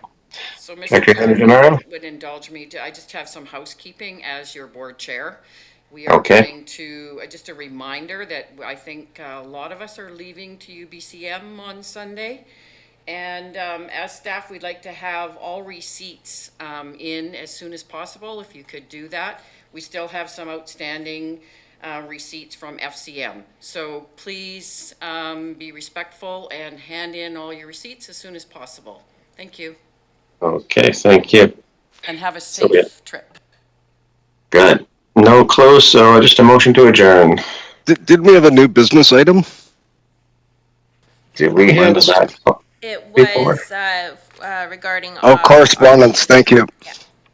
Right, okay. So motion to adjourn? All in favor? Motion carried. Thanks, everyone. Thanks, Amanda. Thank you.